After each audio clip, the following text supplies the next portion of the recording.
Ready? Great. With the quorum present, I would like to call this meeting of the Co-op Budget Committee to order at 6:30 p.m. This is a regular meeting of the Co-op Budget Committee, which typically occur on the fourth Thursday of each month. The agenda was posted more than 24 hours in advance on the SAU41.org website, at the SAU office, and at HBMS and HBHS. I would like to introduce myself, Darlene Mann, and the Budget Committee members present for tonight's meeting, who are Dave Blinn, Brian Rader, Lauren Ridstrom, Raul Blanchet, Matt McGuire, Cindy Van Conant. Tom Enright has an excused absence for this evening. And I would also like to introduce and thank Superintendent Andy Corey and RBA Kelly Seeley for their attendance at tonight's meeting.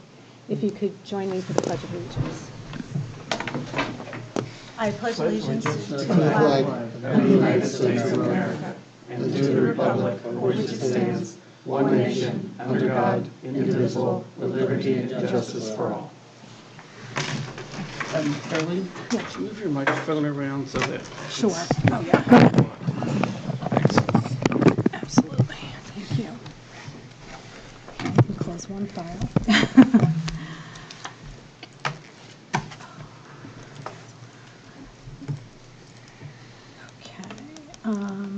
I'd like to ask at this time if anyone has any agenda adjustments for the evening.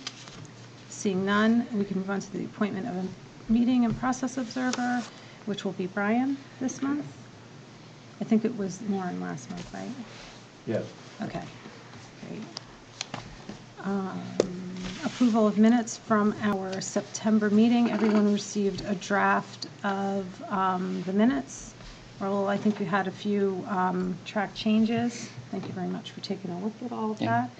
At this time, I'll take a motion to approve the amended minutes from the September meeting. Second. Moved by Lauren, seconded by Raul. Any questions, comments? Seeing none, all those in favor of the minutes of the September meeting? Aye. Aye. Opposed? You're abstaining. 601. Lauren, did you vote? Yes. Oh, you did, okay. Yes. Okay, great, thank you. Seeing no public this evening, we can move right on through public input. And before we get started into the general business, I want to thank Kelly for turning around a ton of information for this month's meeting. I also want to thank members for their patience because everything did go out late in preparation for this meeting, but as you saw, there was a ton of information to put together. We'll walk through it, address questions and concerns, so I really do appreciate everyone's patience. You've all been doing this for some time and can appreciate the amount of work and effort that goes into putting all of this together, and at this time with 3 or 4 budgets going on in the business office, there was just a lot to assemble, and I just want to appreciate your understanding that everything kind of went out a little bit later than normal. So we can move right into the monthly results, which are, I think, the first results that we're seeing for this school year FY20. So Kelly, if you'd just like to take us through a little bit, that would be great. Sure. There's not an awful lot to say at this point in the year because we're still entering encumbrances and putting all the pieces together and making sure everything fits. The most significant thing I can say is, as far as expenses go, we have hired a few interim employees, so our benefit costs and salary costs are going to be a little bit lower this year only. It'll bounce back up next year. So in the cases of salaries and benefits, you'll see under budget there. And in the case of tuition, we have a couple of kids that are tuitioning in, so that revenue is a little bit higher than we planned on. So is that related to? I think we talked when Bob was here about is that a kind of interdistrict tuition arrangement within SAU 41? They're kids of employees. Oh, okay. Yeah. Oh, even better. So at this moment in time, we anticipate returning $345,000 to the taxpayers, but as you all know, that can change dramatically over the course of the year. We don't have any known issues that we're freaking out about, so Great. And I just want to point out to everyone, as a result of the conversation we had last month with special education, Bob Thompson, and student services, Bob Thompson brought up the issues with Medicaid and Medicaid reimbursement. So I just wanted to draw your attention to the fact that on the revenue side of things, Medicaid revenue has been drawn down basically Right. to zero because Right. of the current situation. And that really small amount there is July and August Right, just revenue, kind of because it those didn't go into things that effect trickled until the in. end of, yeah. Okay, great. Well, I would say that's a very nice start to the year. We don't always start that nicely, so hopefully things will continue in that manner. Any other questions or concerns at this point? Oh, one other thing I do want to say is, Brian, you had a question last time about, there was something in the paperwork indicating that the art club had donated to the Brookline Neighbors Fund. Oh, yes. And you wanted to know what that Yeah. was. It is actually a program run by the trustee of the trust funds in Brookline, and the welfare officer administers that fund. So, Oh, interesting. All right. Well, thank you. I appreciate that. you're welcome. Great. Okay, moving on, I think the next big topic of the evening, the FY19 budget overview. Earlier today, the draft minutes from the last school board meeting went out, and I don't know that anyone really had a chance to look at them, but I did have a chance to scan them, and the reason why I forwarded them was because there was some information and discussion about a couple of the topics we're going to be covering tonight, including just kind of some highlights about the budget. So if you didn't get an opportunity to review that, that's okay, because Andy and Kelly are here, and they will walk us through the assumptions, priorities, goals, and whatnot, and we can proceed from there.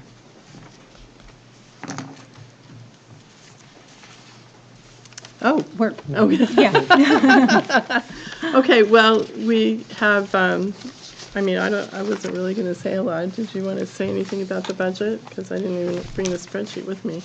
I thought we were jumping into guidance. Well, we so- are going to jump into guidance, but I wanted to give everyone kind of just, because everyone received the budget trend file, wanted everyone to kind of have just a general sense of some of the information that they saw in there.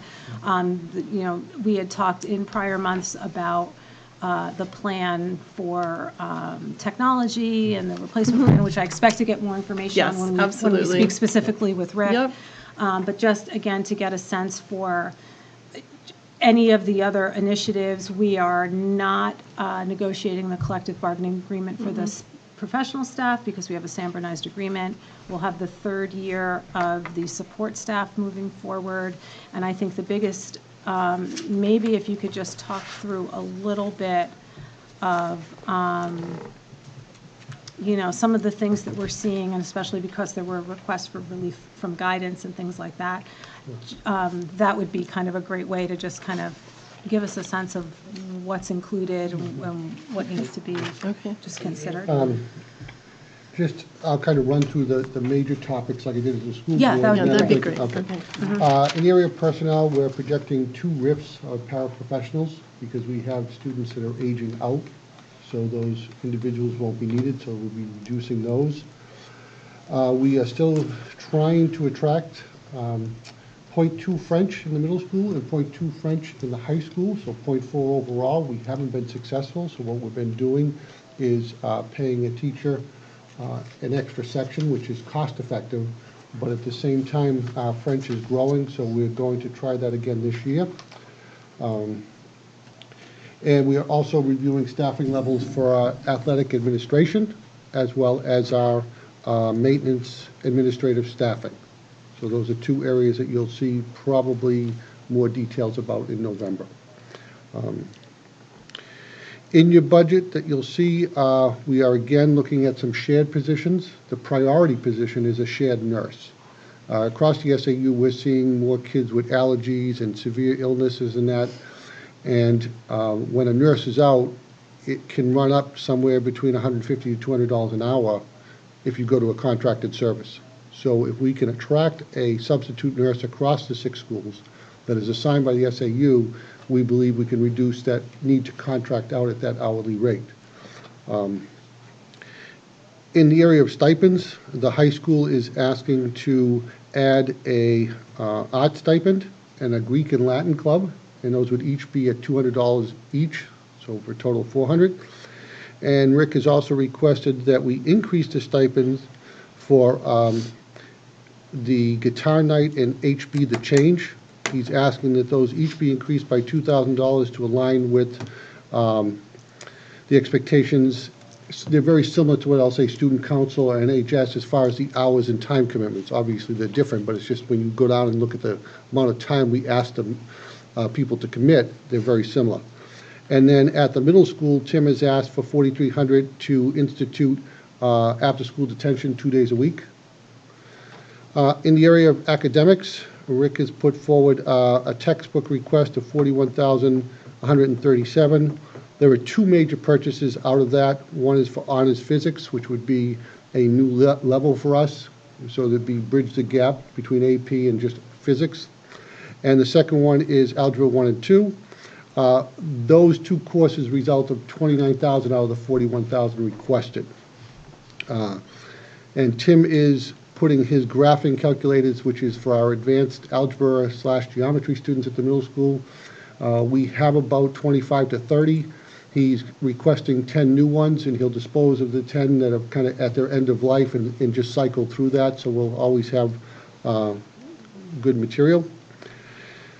In the new computer equipment, the major priority is phase 1 of Rick's tech plan, and he'll be here next month and he'll walk you through that.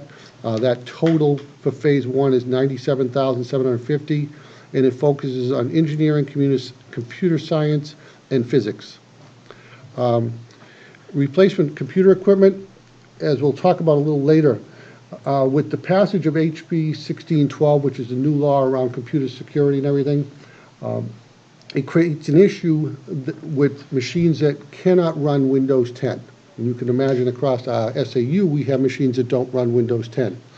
That's going to force us to look at those machines and end their useful life. So that's going to be a cost and something we're talking about potentially seeing if the Budget Committee would approve that being outside of guidance.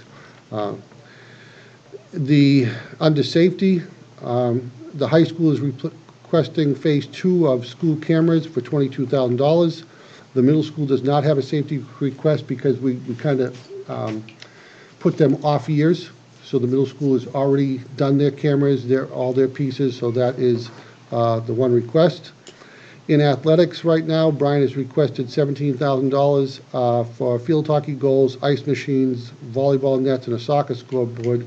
We'll see where those end up as we go through the budget. They might end up in athletic trust. If we are migrating to a new field and all soccer games are being played there, that we may not need as many sets of nets, things like that are being looked at. The biggest area is facilities and maintenance. In the original request, there were about $740,000 worth of requests in this area.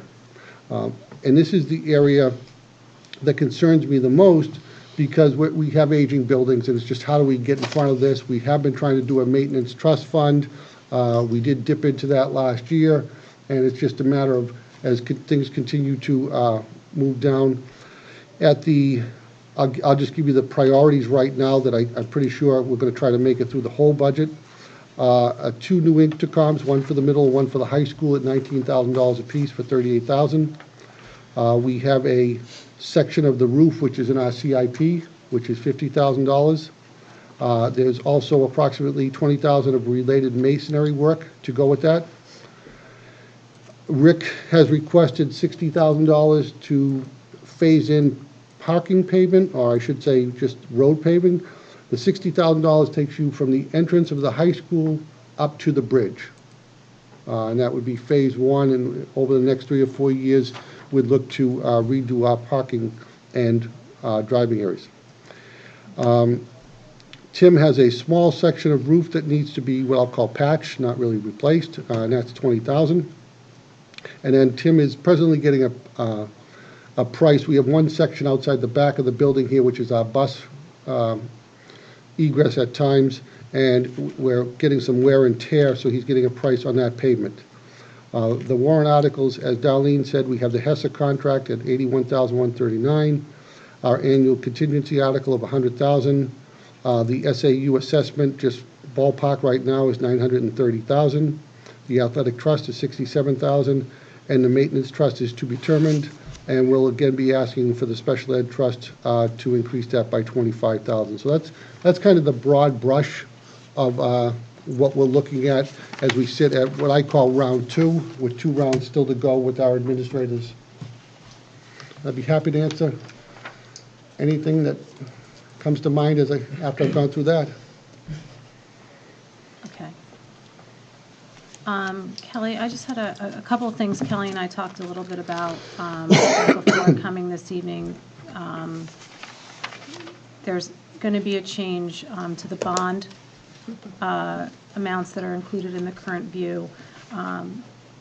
There was a little inconsistency with how the amortization schedules were carried forward, so that'll come down about $110,000 right off the top. And I just actually had a question about our GMR, and if we had heard anything about where that's coming in. Yes, it's going to be 4.1% for health and 3.9% for dental. Okay, and are those reflected in the view that we have I right think they now? are, yes. I believe Linda was Okay. able to do that. Okay, great. Wow, those are nice Yes. improvements. How they been before? 7. Yeah, I mean, we did have a year, actually, I would say within the last 5 years, they've been like 8 for negative. We had Yes, one we year had a where they negative. dropped, Yep. and then after the year that it dropped, it jumped to like 8%. And so now being back down at 4. I think when we were looking at the SAU budget, we were anticipating 10, so Yep. having it come in Yep. in the 4% range is a really nice improvement. And the 3.9% dental, I mean, I think that's pretty standard. We went for a really long time with no increase with no whatsoever. increase. Okay, So so- I think we had an increase last year and one again this year. Okay, great. Okay, so one of the other things I noticed, kind of just in looking through some of the details, was the significant change in lane changes. Can you explain how that estimation works? I know you and I had a little bit of a conversation Sure. about it, but if you could just share that. with Yeah, everyone, every that would be year great. we ask our teachers via a form to tell us if they anticipate moving lanes, and that means getting enough credits in their education to move from, like, say, a master's degree to master's plus 15 credits. And that comes with a cost, obviously. So based on how they respond to that questionnaire, we budget for whatever they're saying they're going to do. And, you know, they don't always do it. Some are very meticulous about doing it. But one of the reasons that the form comes in is because if they do obtain a change in status and have not submitted the form, They have to wait. they have to wait a year before they would move that lane. So we Yes, have we- to have had the advance Right, we notification. successfully negotiated that in Which is the last fantastic. contract. So, right, and I would say the uptick is completely consistent with the fact that we've had a number of retirements over the last few years, and our staff is younger. So they are taking advantage of the professional development that we offer. Speaking of retirements, do we know yet? The list is Nothing December official. 1st? Nothing yet, Nothing yet? nothing. Okay. Someone is bound to retire. So, and one of, odds are, yeah, odds are someone will retire. And one of the other files Kelly sent out was the health census. And I think that gives us let me pull it out when I don't have it open, an overview of kind of the transition of what takes place year over year. So what took place from the end of last year going into this year, and that becomes kind of the base of the population that gets, run through the salary tables and whatnot. And I think I found one of the most interesting sections was that in a lot of cases, we didn't realize as much in savings. Where we did, there was great savings, but otherwise it was pretty, we weren't really optimizing against where our staff was previously on the table. One of the other things I noticed in looking, I think, at the new staff that you had included in the new items, I just want to make sure I was interpreting this correctly. I think it said, so the shared positions, we're looking at full-time with benefits using family plans. Is that a change from, usually we typically budget at two-person? Where are you reading that? On Just the so- new items Oh, page. for those shared positions. For those yeah. shared For those positions. positions, we have been budgeting for full-time, or family, I'm sorry. but Family instead of for two-person. Normally, we don't usually go with family. We just wanted to make sure that was going to cover the expenses across the board, you know. Okay. I'm still searching for those census files, which I know I have and want to open. Oh, there it is.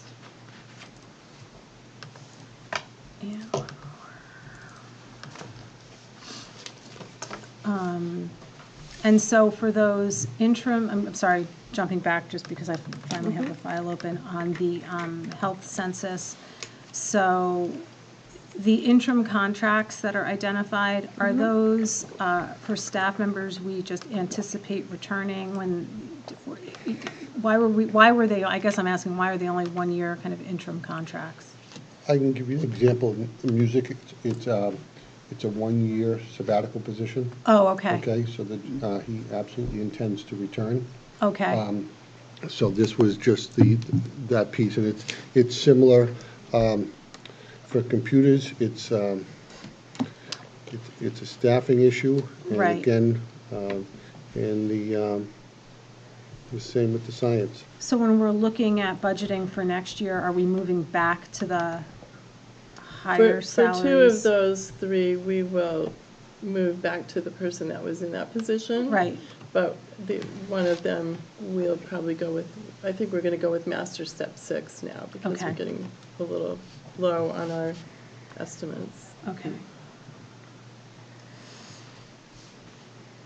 Great, and so last year we ended up with 5 retirements and then 5 additional resignations. Is there a limit in the contract as to how many can retire and get the benefit, the extra benefit calculation? I don't think we limit it. I don't think that.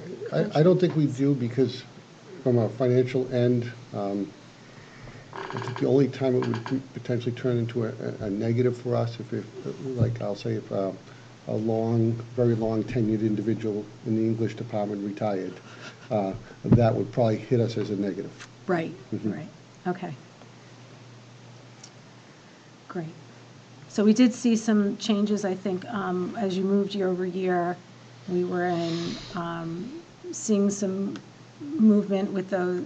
So every retiree was at a master's level, and 3 out of the 5 resignations were also masters. So there was some improvement year over year, and positioning there.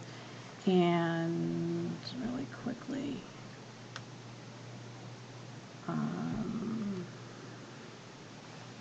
some masters, some movement in master's step 30 at the end of the step table. So thank you for putting that together.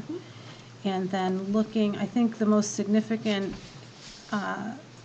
thing to note was some of the items with the co-op, the health insurance. We ended up being under budget for based on the new counts, and I think where people ended up. So again, nice savings for this year, and we'll just see how Sure, that but progresses. we do have a few late hires that have not made those choices. Right, so they'll be it may not jumping be in at as some good as point. it looks right now.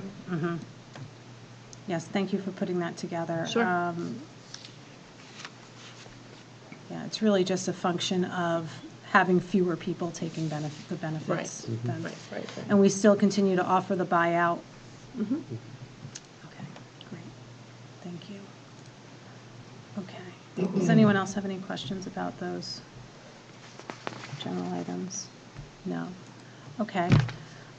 So we will look forward to kind of some additional discussion when Tim and Rick are here. One of the things I noted about the school board package for the month of October was that there was sizable section that addressed class sizes. I know, Brian, that had been a particular question and area you were interested in. And they did discuss it at the school board meeting, so there's a discussion about that in the minutes, but we can use that and ask them about some of the class sizing. I think where you see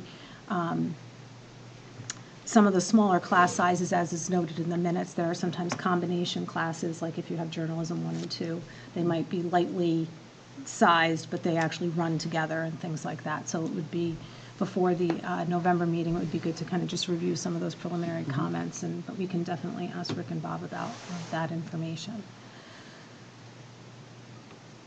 So, with regard to textbooks, those are actual physical books, not Correct. like online research. Do they have online licenses that go with them, or? You're not seeing the online licenses that much at the high school level yet. I think they'll be moving in that direction. The problem to me with an online license is that they're constantly updating it because it's a simple procedure for them. Right. So then you're working sometimes with a textbook that becomes old very quickly, and now you have a new cost. Right. So print version probably is still more economical right now. I think eventually online will catch up, but they don't want to necessarily lose the revenue stream. And these textbook requests that are included as new items, those are in addition to just kind of regular, those kind of, every once in a while we need a few more extra this or that, or replacements. These are the whole request for That's that it. department, and so it's not in the lines, we've taken those out. Okay, So for those particular ones, I don't include anything in the new items that's less than $5,000. okay, so there's another 24,000 in the regular budget, and those are just those kind of regular, Yeah. typical kind of replacement things that we need. You know, we might Okay. need 5 new math books because 5 are that old. Right, or kids, they were destroyed or whatever, so, okay. I know, I always kind of go back and forth with that one because we talk about the new textbooks and, adding that amount in, well, I guess we do add them every year, so it makes that line, looks like it's kind of on trend. It really isn't really pushing it to something that's completely out of line with the trend that we've seen in Yeah. expenses over time. So Shouldn't, I think yeah. previously, we had Yes. seen some, and I'm talking probably more than 5 years ago. Right. Seen some, higher escalation in the textbooks, but we've been able to manage kind of the inventory Right. cycling and keep it at We a have, constant yes. level, so. Okay. Well, in the absence of getting some just additional information when Rick and Bob are here, are there any other questions? I think the maintenance number, I mean, we know because we look at the facilities overview every year, and we know that it's always going to be a lot, but it does seem to be, I feel like, higher than I recall. Might be. And I see that it's down, actually, the 895,000 that we're looking at is down from over $1 million from the initial view. It'll definitely come down again. It's, as you know, round 1 is intended to have the principals capture everything. Sure. And sometimes round 1 items, and I'll give you the example, like paving for the high school, the front entryway is really becoming an issue. So all of a sudden, something that we thought it might have been in FY22 or FY23, we're going to need to do some immediate repairs now. Right. And again, when we go through, we may be able to divert something else because, a section of the roof is better than we thought it was, or this, that, and the other thing. And that's why I say when we get to round 3, you'll kind of have a much clearer maintenance number. Okay. Can you talk a little bit about the asbestos abatement? So did that arise because of the renovations necessitated for robotics, or? Well, we have asbestos plans for all our buildings across the SAU. They Okay. pretty much exist in every building in some way, shape, or form. Some of it's been encapsulated over time, so there is no issue. What we found when we were doing the work down there is there, underneath the cabinets, had never been removed. and never been tiled, so we tiled over it. So we encapsulated it, but the recommendation long-term is to get rid of the asbestos. We have some closets that are just strictly asbestos tiling, as well as the art room, or the, You have the art room, the health room, Yeah. and the the life skills room is Right. what I'm trying to say. so those three classrooms are, the asbestos tile was in great shape, so you didn't have to do anything to it. Now we're 6 or 7 years later, and it really needs to be addressed. And to encapsulate it would be much cheaper. But then when you try to do any project in the future, you're going to pay significant expenses. So it's an opportunity to get those three rooms, kind of what I'll say, done and out of the building, leaving the others that are encapsulated, because I don't see any new building going on in those areas. So the flooring replacement is, then this would be for what? The health room, It would be for health, okay. the art room, Oh, those and are the and rooms that would. the life skills. So it's three of them back to back. Right. Okay. Well, the whole quote is really for every place that there's asbestos. Right. So there's a couple Okay. of closets for the Right. custodial. Yeah, Okay, yeah. The school? Yes. Right, the high school is too new. The high school does not have any Yeah. asbestos. Okay, I thought so. Correct. okay. What was the dollar amount on that? I want to say it was 54,000, I believe. It was 54,000 for the abatement and then $30,000 for the To replacing the replace the flooring. flooring. yeah. But that's all of it, even though it's been overlaid and encapsulated, or no? Yeah, that should, if we did what that quote, the 54,000, that should get rid of all of the asbestos in this school. The air flows and the encapsulated. Okay.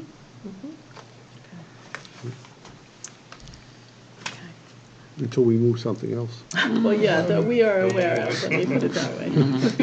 But that's everything you know of. That's Yeah. everything we are aware of, yes. Okay. Oh, I see, yes, you have the list below. Some of those, of the rooms down here. So 108, 109, 110 are Yep. that Yep. wing. Okay. Okay. Any other just kind of general questions at this point? Okay. Yeah, the Windows 10 upgrade, that, those units must be pretty old. They are. So wouldn't they have been cycled out and depreciated already and replaced? We didn't really get on a cycle to a few years back, and if you remember, it was 7 or 8 years ago, across the state, out came an influx of ARA money, it was called, and it was used extensively by many districts strictly for technology. And that's a lot of the pieces we're talking about that still exist. And what Rich has done to maximize them, he's taken them from, I'll say, a classroom machine to be a library machine, to be a Word document only, and now they're at the end of life. Now, Rich is looking, because this issue isn't just affecting us. Most schools are behind on the cycle. So he has been in contact to see if there are any, I'm going to call it patches, to see if we can work some sort of phasing in. So again, we'll have more details by round 3, but I talked to him today, and he has spoken with, I think Microsoft, is that correct? Yeah. Well, Gov Connection. Gov Connection. And they are well aware of it because there are many school districts impacted by it. So there might be what I'll call a relatively cheap patch, but it just buys you time Right. for a year or two. Right. Right. The license actually ends in January, so Right. the plan we're developing will get us through this year, and then we're hoping to phase it in, as Andy said, and so we're developing that plan. I suspect we'll be able to reduce the number that you see there. And if it wasn't for 1612, they would still be usable Right. computers. And they are part of our replacement plan, we just haven't got to them yet. This is sort of accelerating that plan. Right. Okay. So the initial round had it at 85,000. The second round had reduced some of the line items down to 40,000, but the relief you're seeking would be to go and do the whole, I believe that was what we right, intended, to just kind of yes. do the Right. whole thing and kind of Yes. not do the phase. Yep. Right. Okay. Okay. Any other questions for right now? Okay, so if we just take a minute, we can, I'll walk through the preliminary guidance calculation. We can have a discussion about how and where we want to consider preliminary guidance. As you know, we typically set that during this month so that it can directionally kind of give some insight to the administration on where we'd like to see things kind of pan out. We do call it preliminary because we do look at areas outside of guidance and kind of manage those things as the process continues. So the preliminary guidance sheet that was part of the budget trend file takes the FY20 budget, removes areas that we consider outside of guidance, so things like the transfers, the contingencies and trust funds, our debt service, which is already determined by our amortization schedules, special education, because we kind of consider the unique situations every year that drive that, the SAU budget allocation, which is driven again by another process and another warrant article, and we take out NHRS, and every 2 years the rates change and things like that. It's an unfunded mandate. We have to implement the rates as they're noted by the state. So after removing those items, we apply a guidance multiplier that's typically based on CPI in some way, shape, or form to arrive at a new guidance base, and then add back the current, the anticipated items for FY21 that we just removed. So we add back in transfers, the new debt service level. We look again at special education, NHRS. If we have any San Bernard's contracts, arrive at a new guidance operating budget, and we get to that we consider items outside of guidance, add back in, and we would come to an operating budget number, which is an actual article in the warrant. And the additional articles that get added in are those trust funds, contracts, and any of those additional things that we would be considering. So at the time that I sent out the preliminary guidance spreadsheet, Kelly and I hadn't resolved some of the issues with debt service. So the debt service number that we're adding back in for FY20, 21 is higher than what it actually should be. So that number would come down. I just want to make sure that I'm looking at the right thing.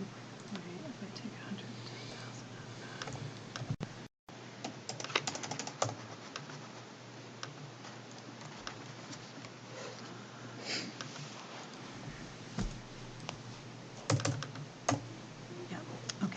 So that just kind of adjusts things a little bit. And I think maybe we just need to have kind of a conversation about that 2% multiplier to see if we want to just maintain that and keep that in line with CPI, which was an attachment I sent out with the package, talked about the 12-month CPI for the area, which was at 2%, which is actually lower than where we were at this point last year, so inflation is a little bit lower.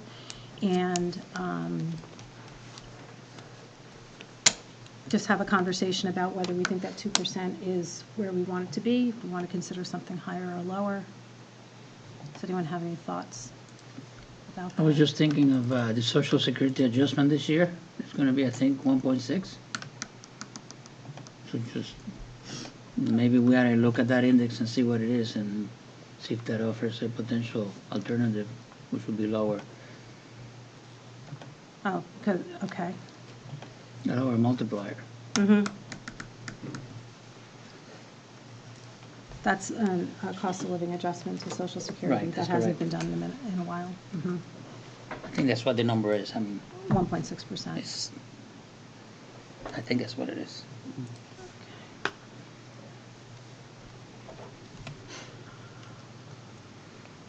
Anyone have any other?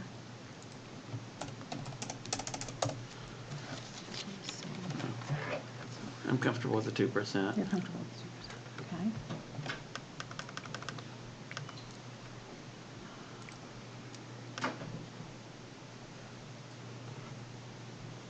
This one.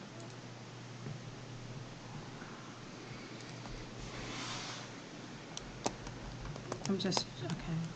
Adding something in the wrong place. Okay. Anyone else? Wow, it's such a quiet group tonight. Usually we have so much more to talk about and discuss. Robert Okay, said no talking. okay. I didn't say that. Different subject for a minute. So last year we had a discussion about the, last year the contract wasn't standardized. And we had a discussion about where that fit into guidance. Yes. So this year it's standardized. Yes. So, I think our discussion was about applying the multiplier to labor costs. right, Right, in general. right. Okay. So this year it's standardized. So that should come out of the, So help me out here on, So,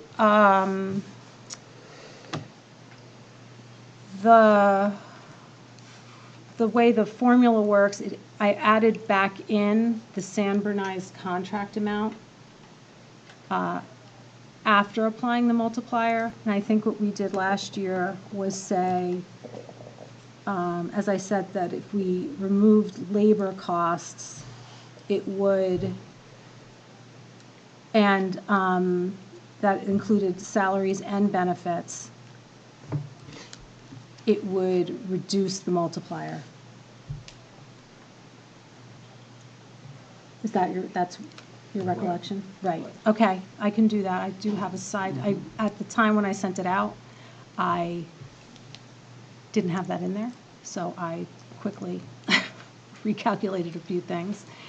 And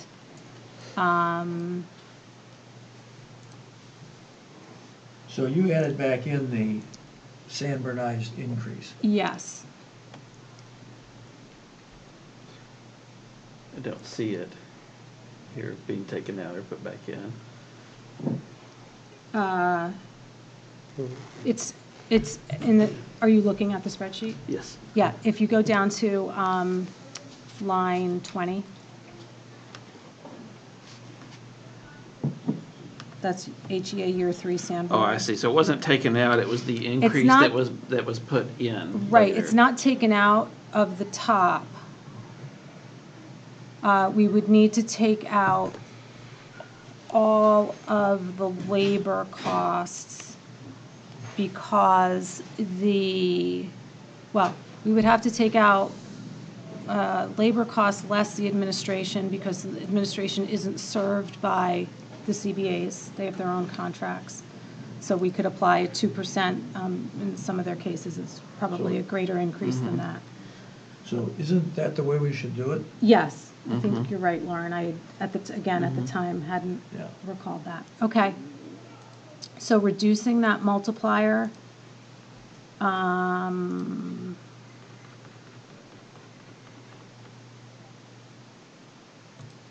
have,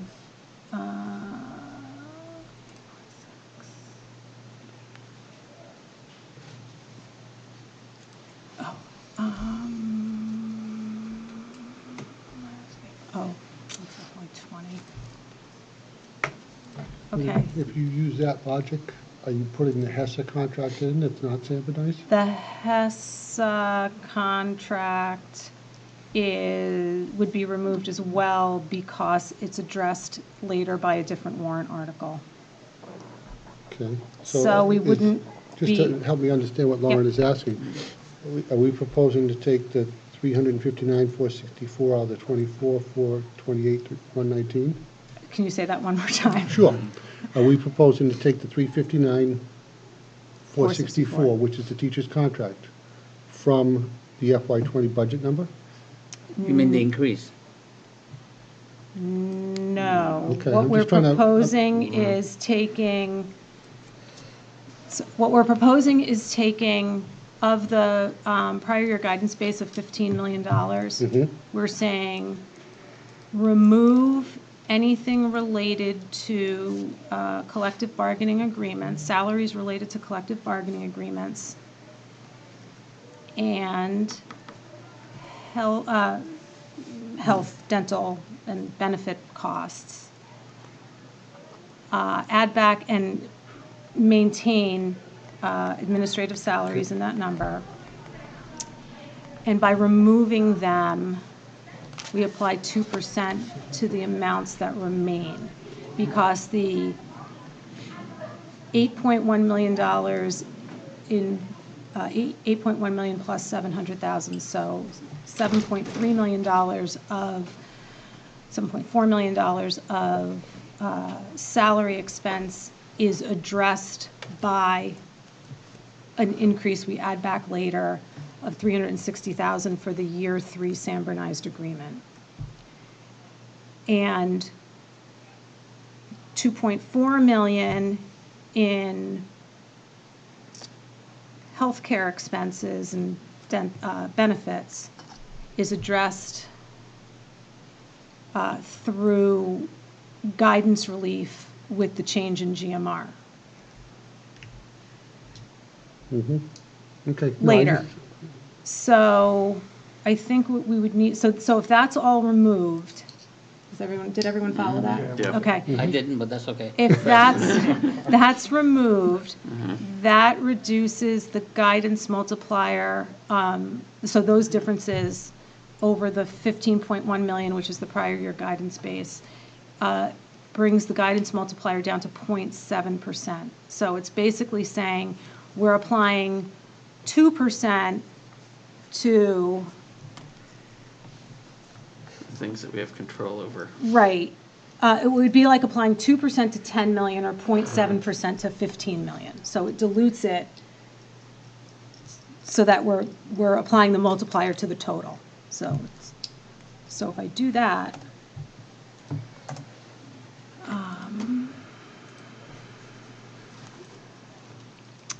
and then add back in 650,000, the food service and special revenue, our debt service, our special education, NHRS, and San Bernard's agreement. I would also need to consider GMR. So that's the only thing then we haven't figured out and added back in yet. So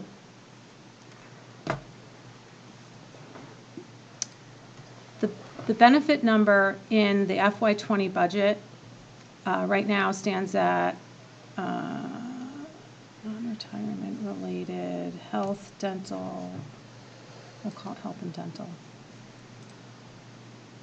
I can make a little adjustment there. Still 0.7%, okay. Health and dental is currently in this year's budget at $2.3 million.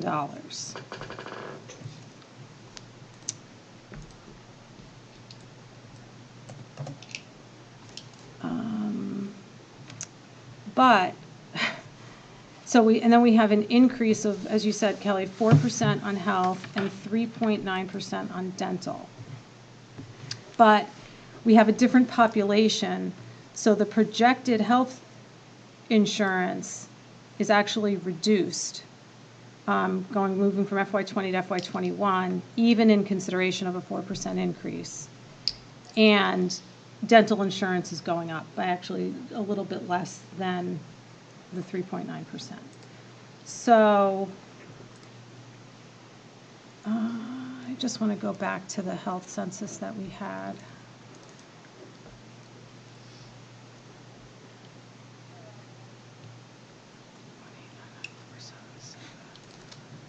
Sorry, just kind of doing this on the fly here.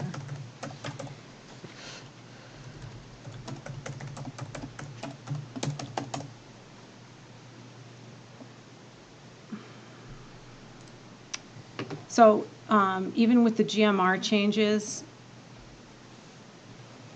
you end up being just slightly, I think that it's lower than what we have projected in healthcare insurance. So think about how that changes things. So the GMR change is a net negative.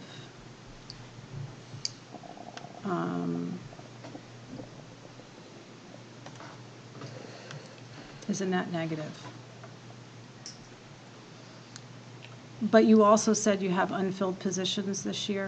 Well, we have late hires and unfilled positions that may still choose health insurance. So Right. I don't know what that's going to be.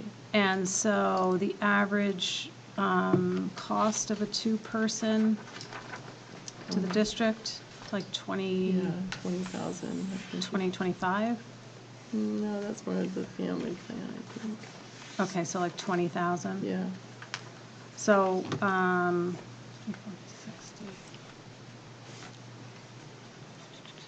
I mean, I think probably, I'm not sure if the number you have in there right now considers that, those Yeah. vacancies.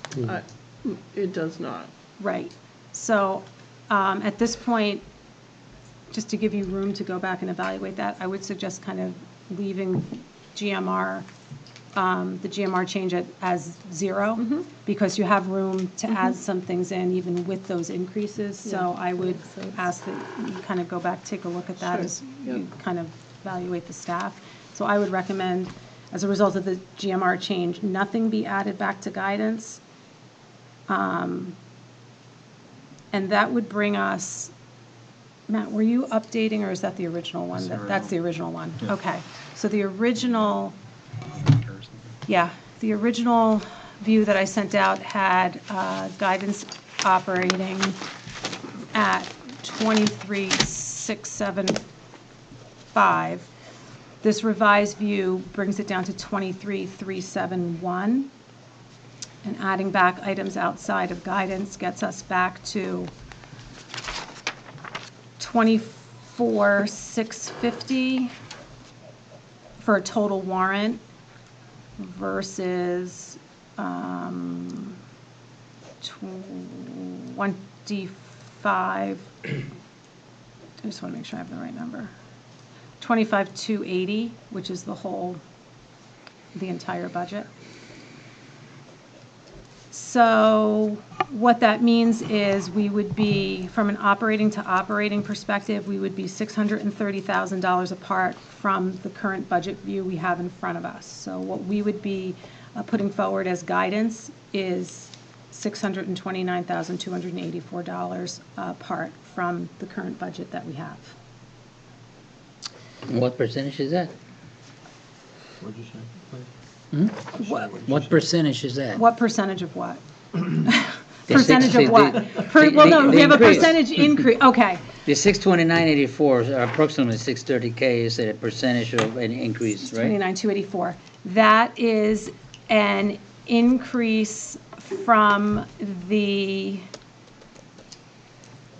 prior year operating budget article of 1%, and an increase from the prior year adjusted operating budget. So what I just said was what was physically put on the warrant, on the warrant article for the operating budget was 1.1%. After we approved the budget, we approved contracts, so that kind of adjusts the operating budget. And if we have that adjusted amount, we were standardized last year too. So the only additional piece was the HESA agreement. It would be stop laughing. It would be a 0.8% increase from last year's adjusted operating budget, our view, the view we would be recommending. The requested view, so what the district is requesting. Now, Kelly, I'm taking out that 110,000 because we know Sure. that that's coming right off the top for the bonds. Yep. That would be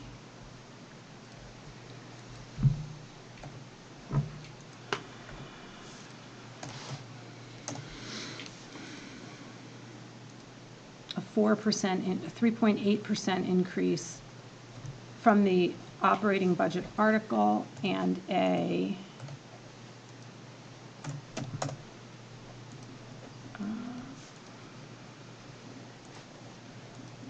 3.5% increase off of the adjusted operating budget article. So the difference is, the one we would be proposing is a 0.8% increase. The one the district is the administration is proposing is a 3.5% increase. appreciate your indulgence as we figure that out. Thank you, I appreciate you walking through that again.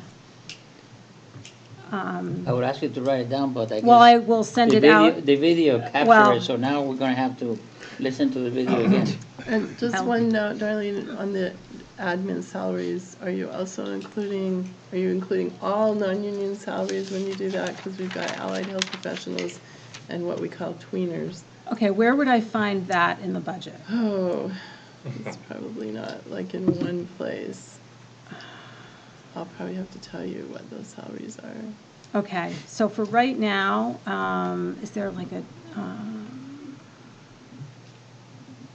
so allied health isn't covered just by the IDEA grant? Is it included in special education? Yeah, mostly. So we remove special education and add that back in full, so Okay. that fixes that. Okay, there's a couple, well, at least one person, I think, that it falls outside of special ed.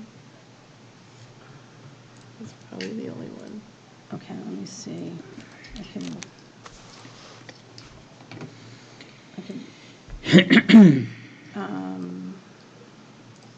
Okay, we can talk about Yeah. what that is.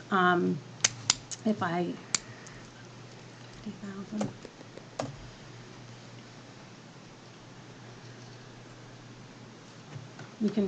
We can talk about what that is, and that can maybe be part of. Okay.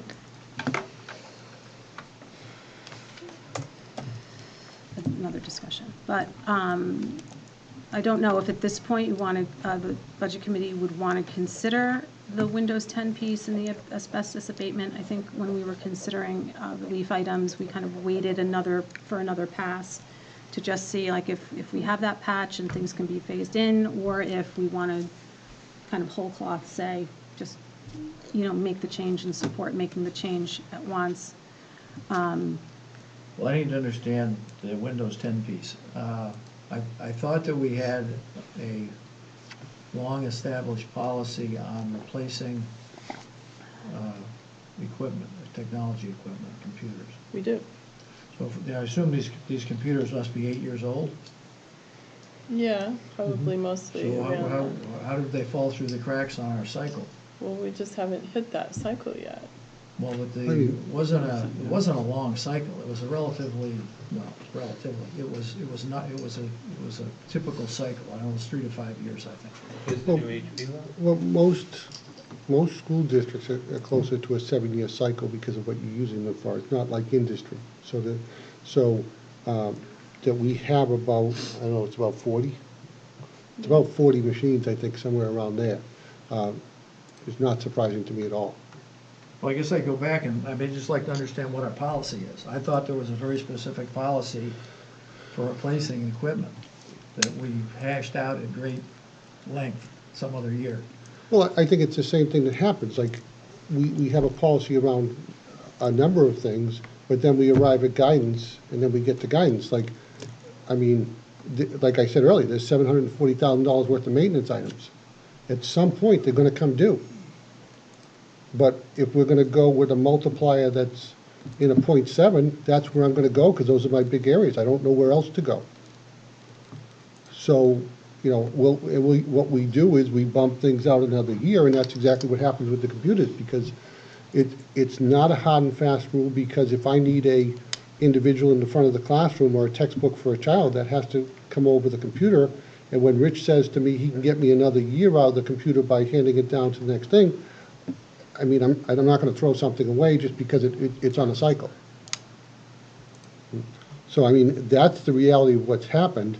And again, we'll arrive at guidance and then we'll make the cuts. But I think one of the things that I would ask the Budget Committee to look at is how do you want to approach this maintenance issue? Because at some point, it's going to get to where, in Hollis, they actually asked us to look at a bond. And I hate to, take maintenance issues and put interest on them, but as they continue to snowball and your buildings get older, and now the high school's, 20-something years old now? So we're just facing those normal issues. Well, I understand that. On the other hand, I mean, the flip side of that is we've got to have a sustainable budget. And if inflation is 1.6 to 2%, and the teachers are getting 2.5 to 3%, then we get these other issues, we're gonna have a 4 to 5% increase. It's not sustainable. And so what I hear from the old people that I hang around with is, how is this even possible? Right. And I totally respect that. I'm just trying to tell you how we arrived at it. And again, I think we have put budgets together working cooperatively that allowed us to advance the school district while maintaining that. You know, I mean, right now, Consumer Price Index is running at 1.6, Social Security is at, 2%, Social Security is at 1.6, but this is the first Social Security increase in a number of years, so that tells me that the economy must be doing good, because again, that's the first place they go when, you know, the government isn't going to give them an increase if the economy isn't doing well. I'm not saying it's right, but we all know that's why it happens. Personally, I'd be interested in seeing a copy of the capital improvements plan, so we kind of see what's out there that's being deferred, and be able to put that in a larger context. See, and given kind of the position of where that preliminary guidance view puts us at significantly under a 2% increase from the prior year's operating budget, I think we need to consider, you know, windows and asbestos aside, if we want to consider guidance relief for maintenance. We currently have a facilities maintenance trust. Balance is $85,000. And did we do more than the 75 last year? I feel like it was higher last year. Yeah, I think it, no, I think No. it No, was we kept it 75. at Yeah, it was 75? 75, yep. Oh, it had a higher balance. It was like 120,000. Yep. We used some of it. We paid for the fire panel. Right, And the Again, and that's a 20-year end of useful life. right. And because, you know, up till 4 or 5 years ago with this budget committee, we didn't have a maintenance trust. Right. And, you know, the goal was to start to use that to pay for the roofs, but now we Right. did it to pay for the fire panel. Right. And now they've both been upgraded in both buildings. Correct, right. So the projection, so right now, there's an $85,000 beginning balance. We would be adding, the recommendation is another $75,000 add in, but not draw that down. So that would move the maintenance trust to $160,000. But we are looking at a total bill for maintenance items by round 2 at just shy of 900, am I reading that right? Just shy of $900,000. So $500,000 at the middle school.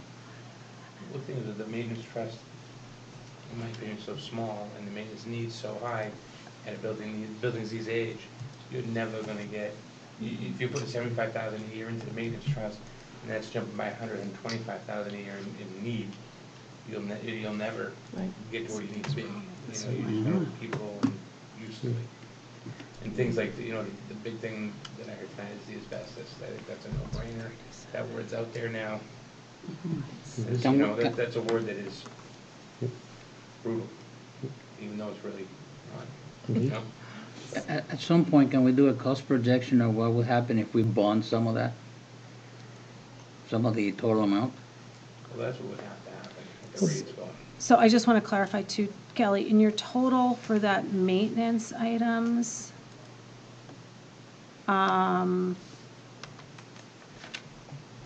that includes some of the safety items as well in the grand total. No, I don't think so. Well, the grand total, I mean, there's two So sections. there were two sections, so oh, I see, I'm looking at the wrong thing. Okay, so it's $500,000 in total maintenance versus $731,000, which was in the first round. Okay, 895 is total new items versus total new items. So, okay, just to clarify, the maintenance items being put forward are $500,000, and they were $731,000 in the prior view. Okay.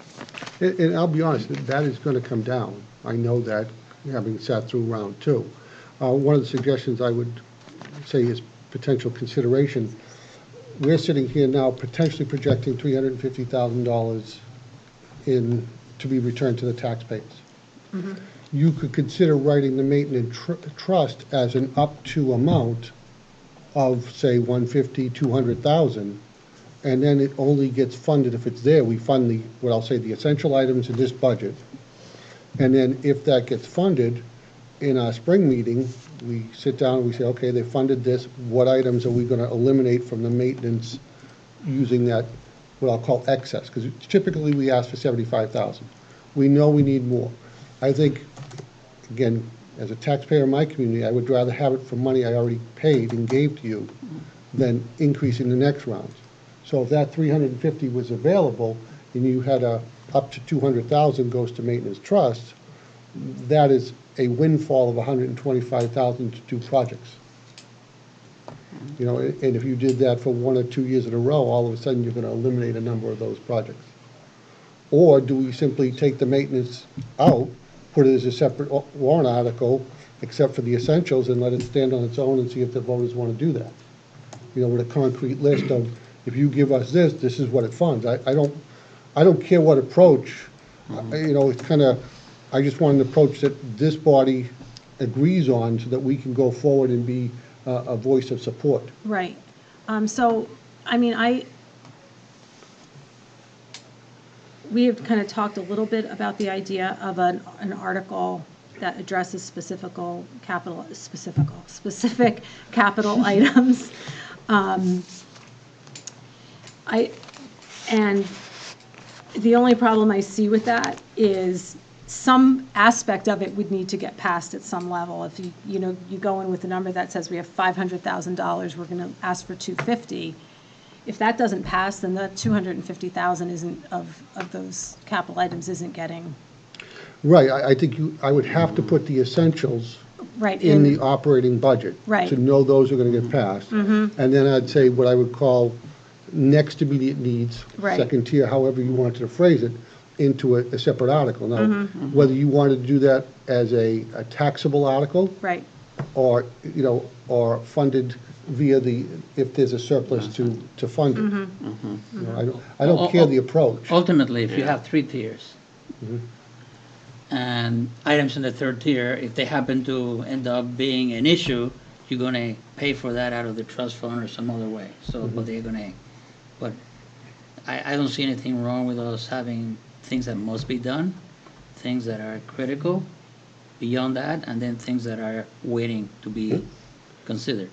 I don't mind putting the list together that way, just, and kind of put it into columns. One item that we are, sitting on is the middle school elevator. I mean, Right. it's not in the budget. We expect it to keep running, but it's a 20-year-old elevator, it's harder and harder to get parts for. My thought on that, if something like that were to break, I would come back to the budget committee and the school board. My recommendation would be to use the unreserved fund balance of the 152,000 that we put away. The retained fund The balance. retained fund balance, because that's kind of how it's designed, so I hate to put that in the budget and necessarily fix something before it's broken. I mean, not that we're not trying to stay ahead, but it's such a significant item, and I have a fallback plan. So, I mean, that's really the biggest piece of the budget right now. Salary and benefits we know, but how do we want to, maintain our assets?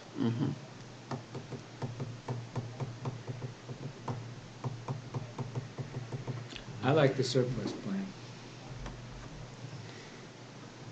What did you say? The what plan? The surplus way of doing things. I don't think I Yeah. need to explain more than that. Yeah, That's kinda put the where I like to essentials in the, go.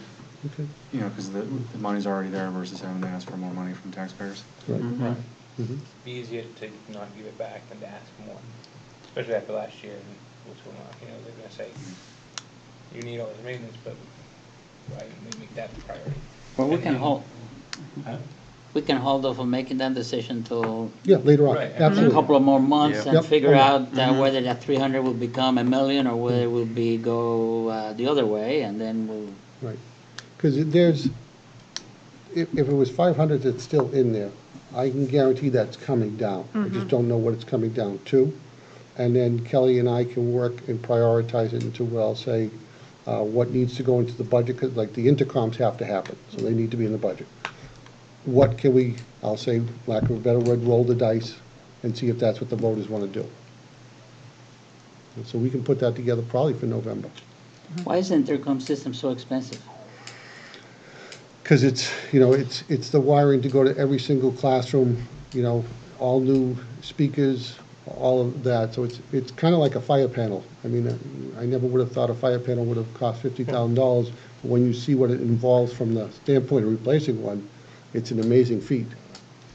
So you might want to have like maybe single chart or description of exactly what it takes to do that, to educate the taxpayers. Okay. Because, when we think of a fire panel, we think of what's in the wall. We don't think of the rest of the story, Mhm. the architecture behind it. In your spare time. Yep. What? I said in your spare time. Right. I mean, I think we need to itemize everything, if I didn't, No, but you that's- have to have them. Mhm. And your simple explanation was what goes into it, Mhm. And we don't need diagrams of wires and what goes where, but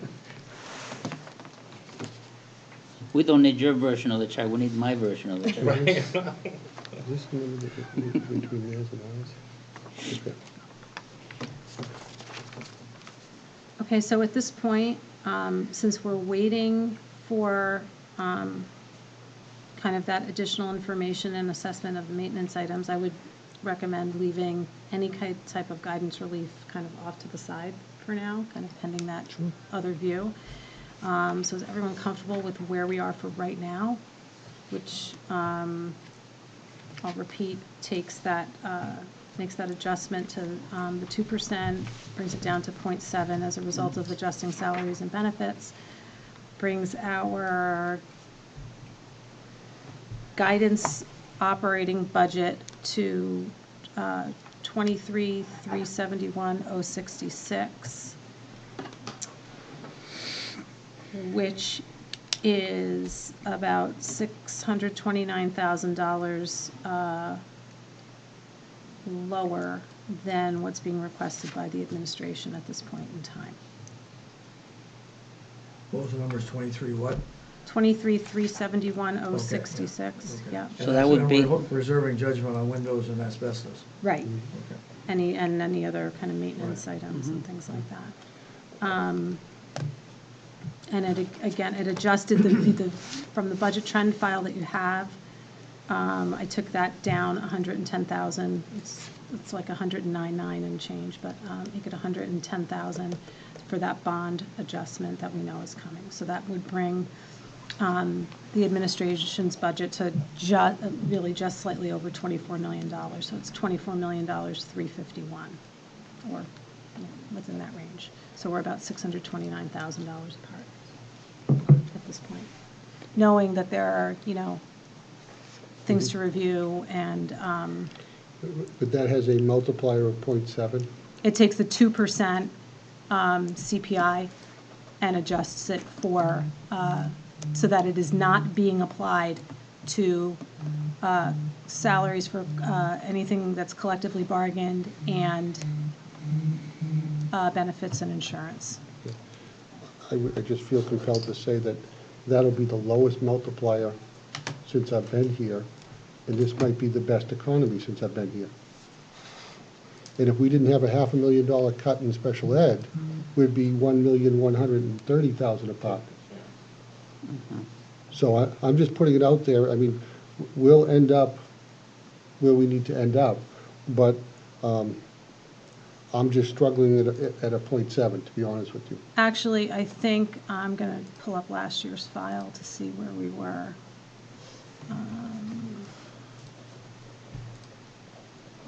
Just give me a minute. Sure.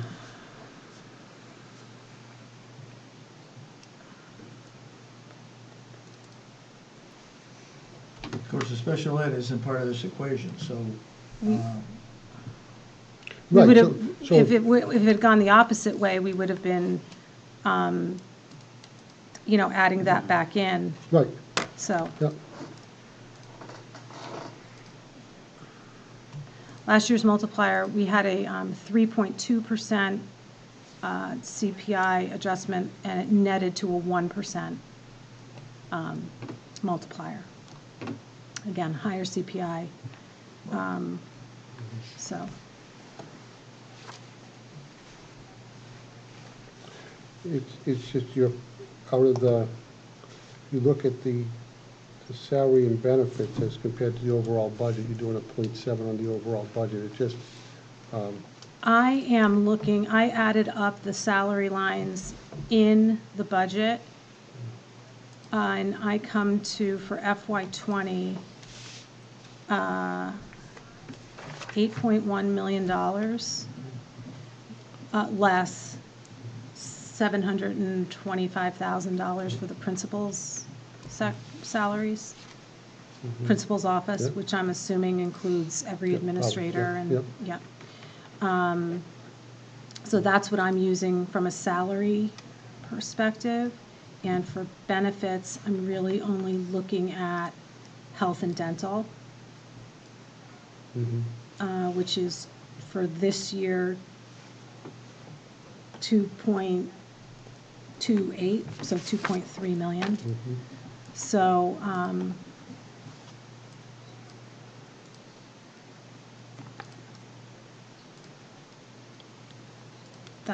those are the views that are coming out. Matt, when we go through the minutes, I can kind of include the calculation and show it in steps, because it's hard to just kind of conceptualize as I'm talking through it. Thank God. I just keep saving the file, like, okay, save, so that I have it. Any other? So you plan, Thoughts at for this the point? meeting minutes for tonight, you plan to provide him an input so you can insert it into the Yes, I'll give narrative? them some kind of chart that shows exactly what we are kind of. Can you copy all of Yeah, us like we'll when take, you do that? yeah, absolutely, it'll Okay. be in the minutes, and so I'll take like this section here, Matt, we'll Yep, probably each include thing that. we'll just copy and And- paste it And on this multiplier piece, there's a formula in here, so I'll expand that and add that in there. So we'll Okay. just insert that so that everyone can see what it is and how we got there. And I'll include some of the kind of comparisons that's a little sloppy with how to kind of track what we're comparing to, so we'll clean that up a little bit. We should get insurance on that computer. Yeah. I'll save it on the flash drive too. Okay, any other, so for the next meeting in November, we'll speak in more detail with the principals, have an overview and an idea, a better idea of the CIP and the breakdown of those maintenance items, and have an update on the Windows 10 items, and assume Rick will talk to the technology replacement plan. So those, I think, are the big, oh, and so the other areas that we'll know in November are, we'll have a view of adequacy, I would assume by then, and there's no change to NHRS. I think that's the next thing that gets updated. We don't look at revenue yet, so I think it's the aid that we'll be looking at. Just as sure. I just want to voice that I'm not entirely comfortable with the way this conversation has gone. We voted a budget last year, then we voted salary increases, and then we sandbagged those salary increases. Okay, I don't think that the voters, when they did that, were anticipating that we would this year cannibalize the program in order to pay the salary increases that they voted. So I just want that on the table. That's what's going on in my head, is that I'm not sure that this conversation lines up with what the voters knowingly did last year. Okay, I think what we're trying to address, and it's a great conversation to have, is so we're not, I don't think this view negates what the voters did, because we add back in that San Bernardino agreement in full. It doesn't even consider the fact that we've had some changes to staffing that might actually make the contract costs a little bit lower. I mean, I realize we're in a preliminary conversation here yet, so, Right. you know, we can play it out. I'm just saying I'm not entirely comfortable with with the way this played out tonight. Okay, Leave it at that. Well, we can I mean, we're here to discuss, so is there a different recommendation of how to No, address not it at that this you'd point, like because I to- think we're too early on, but, I think at the end of the day, we should circle back to this point and see where we are. agreed. Good. Yeah, similarly, I am concerned about letting maintenance items pile up too much, especially the Absolutely. big ticket items. We do need to be taking a chunk out of that. I have a question. The money that it's very preliminary, we're barely into the year that we're projecting to be at the end. Does that include the additional funds from the state being returned? Well, it does indirectly, because that really only affects your tax rate, because Yep. the adequacy aid will go up, Uh-huh. and that means we'll get more there, but that we'll get less from the taxpayers, so. Right, it doesn't mean you can, when we get the adequacy aid, it's an offset to I'm what. not specifically referring to the adequacy aid, but the additional revenue, the unanticipated revenue. Well, that I'll came in use the this year. example, because we talked about it last night. Brookline is getting $86,000 more. Yep. That is taken right off the tax rate, so it's not Right. like $86,000 is coming into my budget. Right. And it's gonna flow down. Interesting, because so I was under the impression that so the discussion at the town level was that the towns already got a check, and that it goes directly into the unreserved fund balance for it. There was discussion there that the check for the education is going directly to the schools and is not going to the town. That was the understanding of the select board at our meeting Monday. That's not my understanding of how that works. My understanding is that we definitely did get an increase in state aid, Yeah, but it isn't, and we will actually get paid that, but what happens is the tax rate gets offset by Right, so that's that. actually by statute. Yeah. I attended a meeting where the representatives of the DRA Yep. were in attendance, who said that that additional aid does go to offset the tax rate.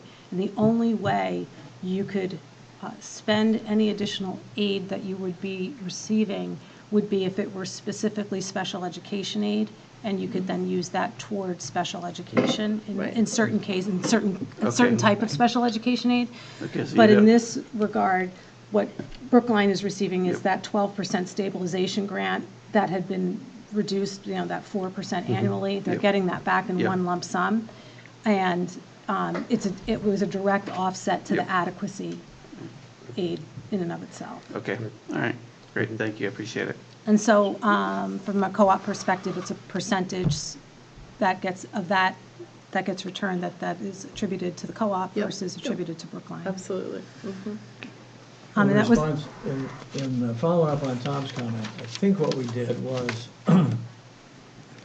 took the labor costs out of guidance, and we added the labor costs back in. So I think what we're trying to do is to avoid adding the multiplier to to something that's labor, already been been increased. Right.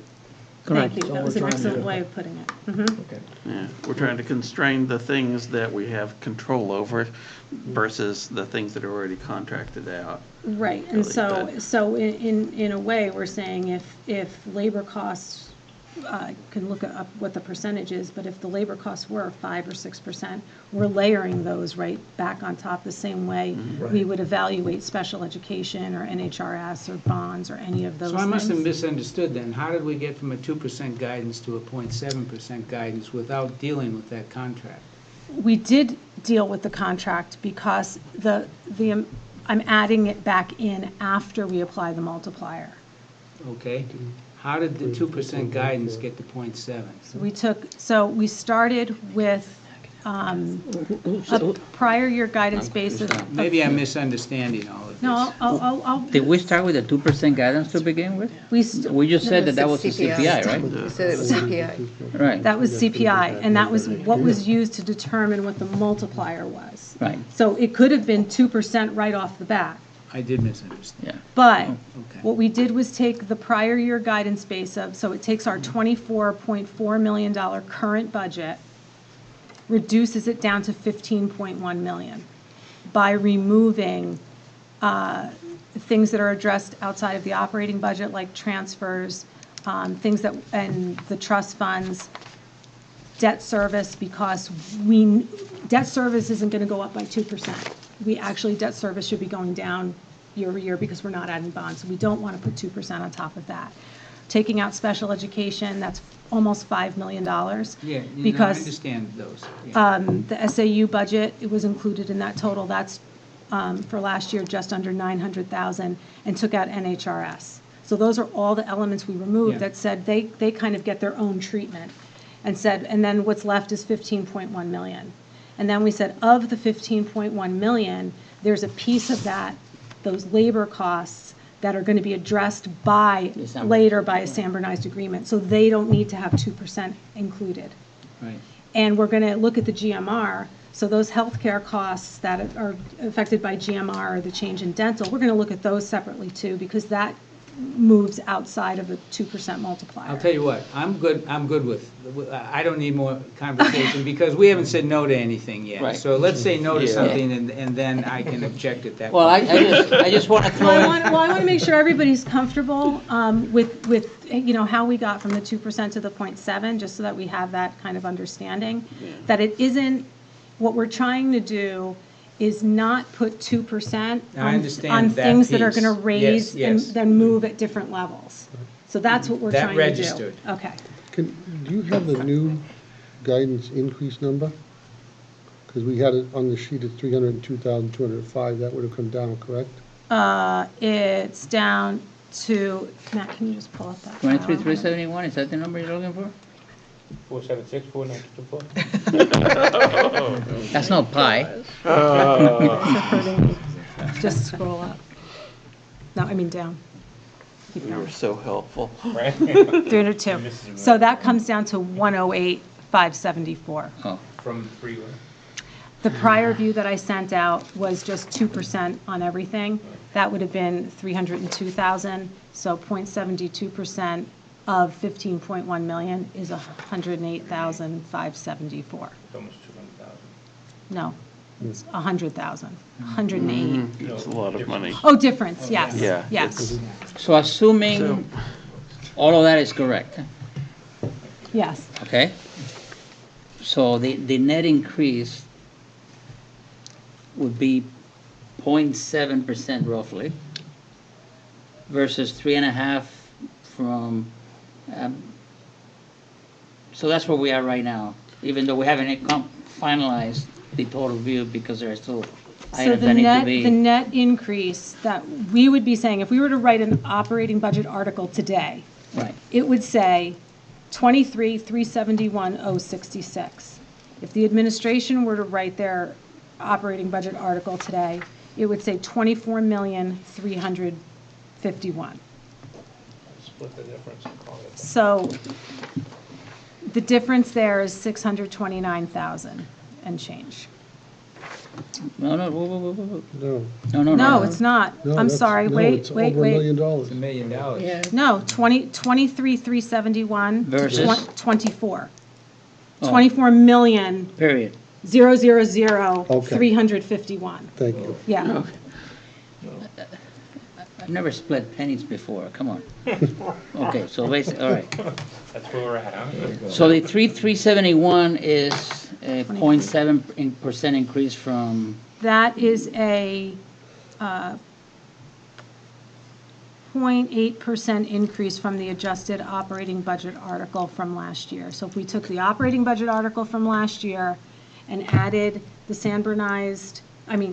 added the support staff agreement, what we're proposing, if that's what we're comparing it to, it's a 0.8% increase to the operating budget from last year. right, and so if you add the additional amount to equate to their current budget view, So, we're talking about the difference between roughly 0.8 and the 3.5, right? and 3.5, yes. So then what the administration is proposing, let me make sure I have all the right numbers So here. somehow without any 51 is drastic So we're measures, The eventual number should be somewhere in Between a those two numbers. 0.8% operating budget increase and 3.5%. Right? Yes. Right.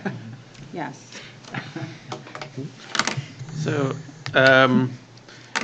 in sitting here and thinking about this process as we've kind of walked through it, we have a process that makes a lot of sense, but I think we might want to consider in future years adjusting it slightly, as we adjusted a little bit each year anyway. But so the basic concept here is that we look at our expenses, we remove out the things that we have no control over, we set a cap over the things that we have some control over, and then we add back in the things that we have no control over for it, which all makes sense. And we generally try to cap it, somewhere relative to where inflation is going. Maintenance, however, is it's an oddball because there's really two different kinds of maintenance. There's the year-to-year maintenance things that you do every single year, or close to it. And then there's things that happen once in a while, like repaving, typically big ticket items, but there's a lot of them. But it does vary a lot year to year. I think we should consider in future years taking out those, not exactly one time, but not regular maintenance items out of the out of the recommendation part, like the others do, and consider that one separately and have a separate recommendation for what we want to do with maintenance.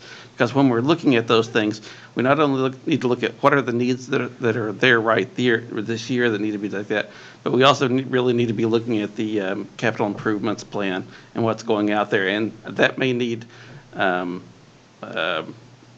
consideration that's beyond or that's separate from the overall cap.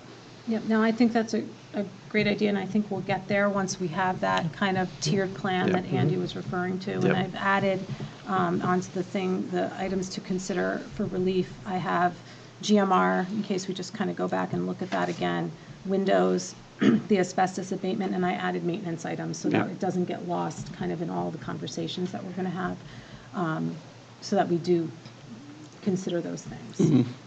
Now, do you have, as far as like preventative maintenance, like light bulbs, things that are normal wear and tear things, that's budgeted and. That's within the budget, So it's yes. just, it's the main things, the big things that nobody's touched or looked at, the roofs, the clogging, the pointing, the major, exterior stuff. And we're no different than any place else. When there were tough budget times, just like at home, that's what we put off. Yeah. I get it. There's no problem with that. I think, I know that this group working together will come up to a solution that will get us over this hurdle, because it's not an insurmountable piece. It's not big enough for me to sit here and say to you, I would bond it. I don't think I would do that. I think we just need a couple of years where we do something slightly different to play catch-up. And I would agree with you, Andy, that I don't think the tenor of the community would be to move toward a bond No. for things like this. No. So I would much rather Yep. see us, kind of maybe look at that tiered approach. Yep. And like kind of as Brian said, consider relief in guidance, consider if we even want an additional article that says there are these other things we still want and need to address, maybe outside of surplus items, kind of to get us to that kind of last phase of things that kind of need to be done, and if we don't do them this year, you're going to see them again next year, along with all the other things.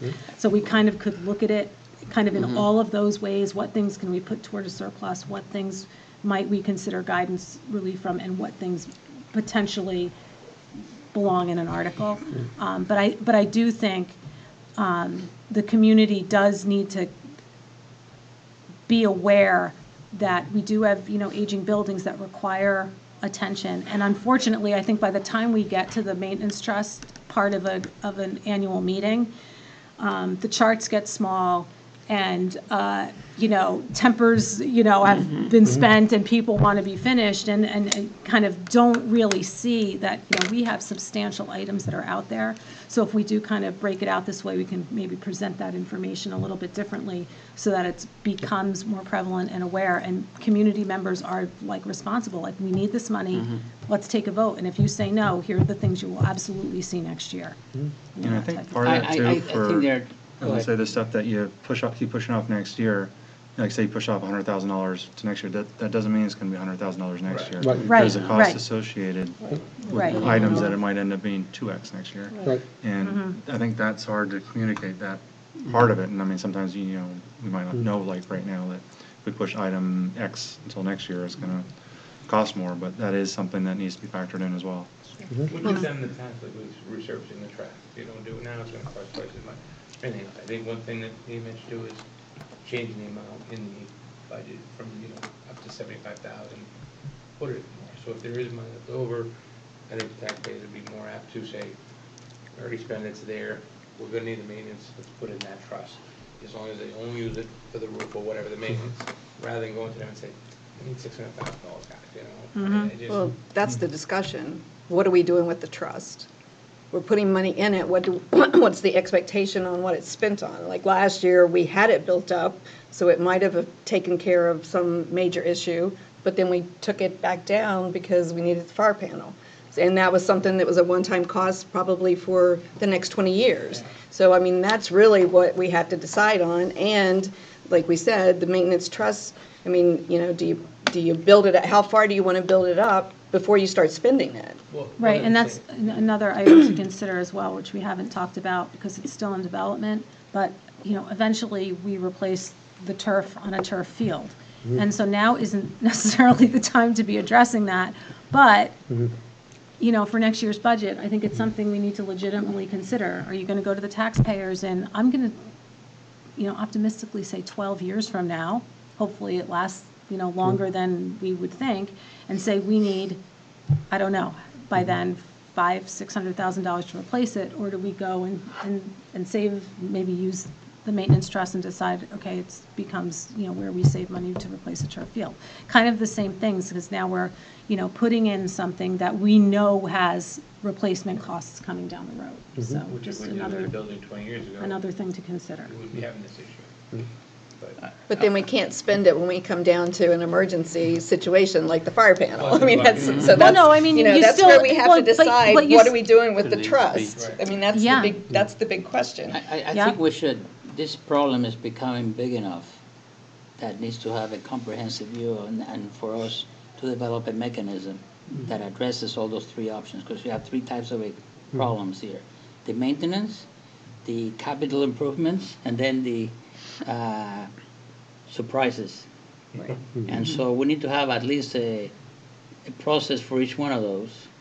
And I think ultimately, what I was going to suggest too is that we think it might be wise to develop the few charts for the town meeting, the district meeting, where we educate the population on mechanisms that are available to help pay for this. For example, show me an example where we use bonding for this, and compare that same example with a different approach, and that way people get a feel for it, and then the decision is not about whether it needs to be done, it's about what method we're going to use to pay for this. You know what I'm saying? So I think that if you educate the public, chances are everybody will realize the fact that it needs to get done. And so maybe we ought to consider having a discussion like this. Yeah, that's a good idea. Another issue that I think I want to put on the table just for thinking about it, and I don't want to be the odd person here in the room, but I really do think that we should consider whether CPI 2% is the number we should use, or maybe the Social Security 1.6 for discussion. Because I like the idea of this is the index we use, but at the same time, leave alone all the maintenance capital improvements the way it is, or the way you prioritize it. It's cleaner that way, I think. Anyway, just for suggestion. Think of the person who's 75 years old collecting Social Security and little else. You want to at least be saying something that resonates with them. So an attempt to use a lower index that exists, and may be reasonable too, is maybe a way to better create the final budget. That's all. But this is the first year that Social Security had the increase, correct? That's not true. I've been collecting Social Security now for a year and a half, 2 years, and this is I've had 2 increases. You'd like you had something to say, Brian? No, I'm just a little concerned about the federal government does tend to lowball the Social Well, Security. this is- It does not keep up with inflation, and sometimes the adjustments have been zero, and it's like, it really shouldn't be. I'm not arguing for But one or I the other, just- I'm just suggesting, let's think about But, it, and yeah, maybe let's think that's about another, it. that's another card on the table. The CPI is usually the discussion, so now we've thrown in Social Security. Right. I mean, that's, And for us, it would be nice to be consistent with other school boards or other budget committees. Right. The Hollis one uses the same CPI. If at the end of the day you use what it is, then at least all I'm suggesting is let's have a strong rationale behind it. What was Hollis used? I'm sorry, what did you say? This, Hollis? the same CPI. method, yeah. In Brookline? It's a different process. They just play it by ear. Just kidding. They don't have the guidance formula or any of that, so it's a totally different process for us. Yeah.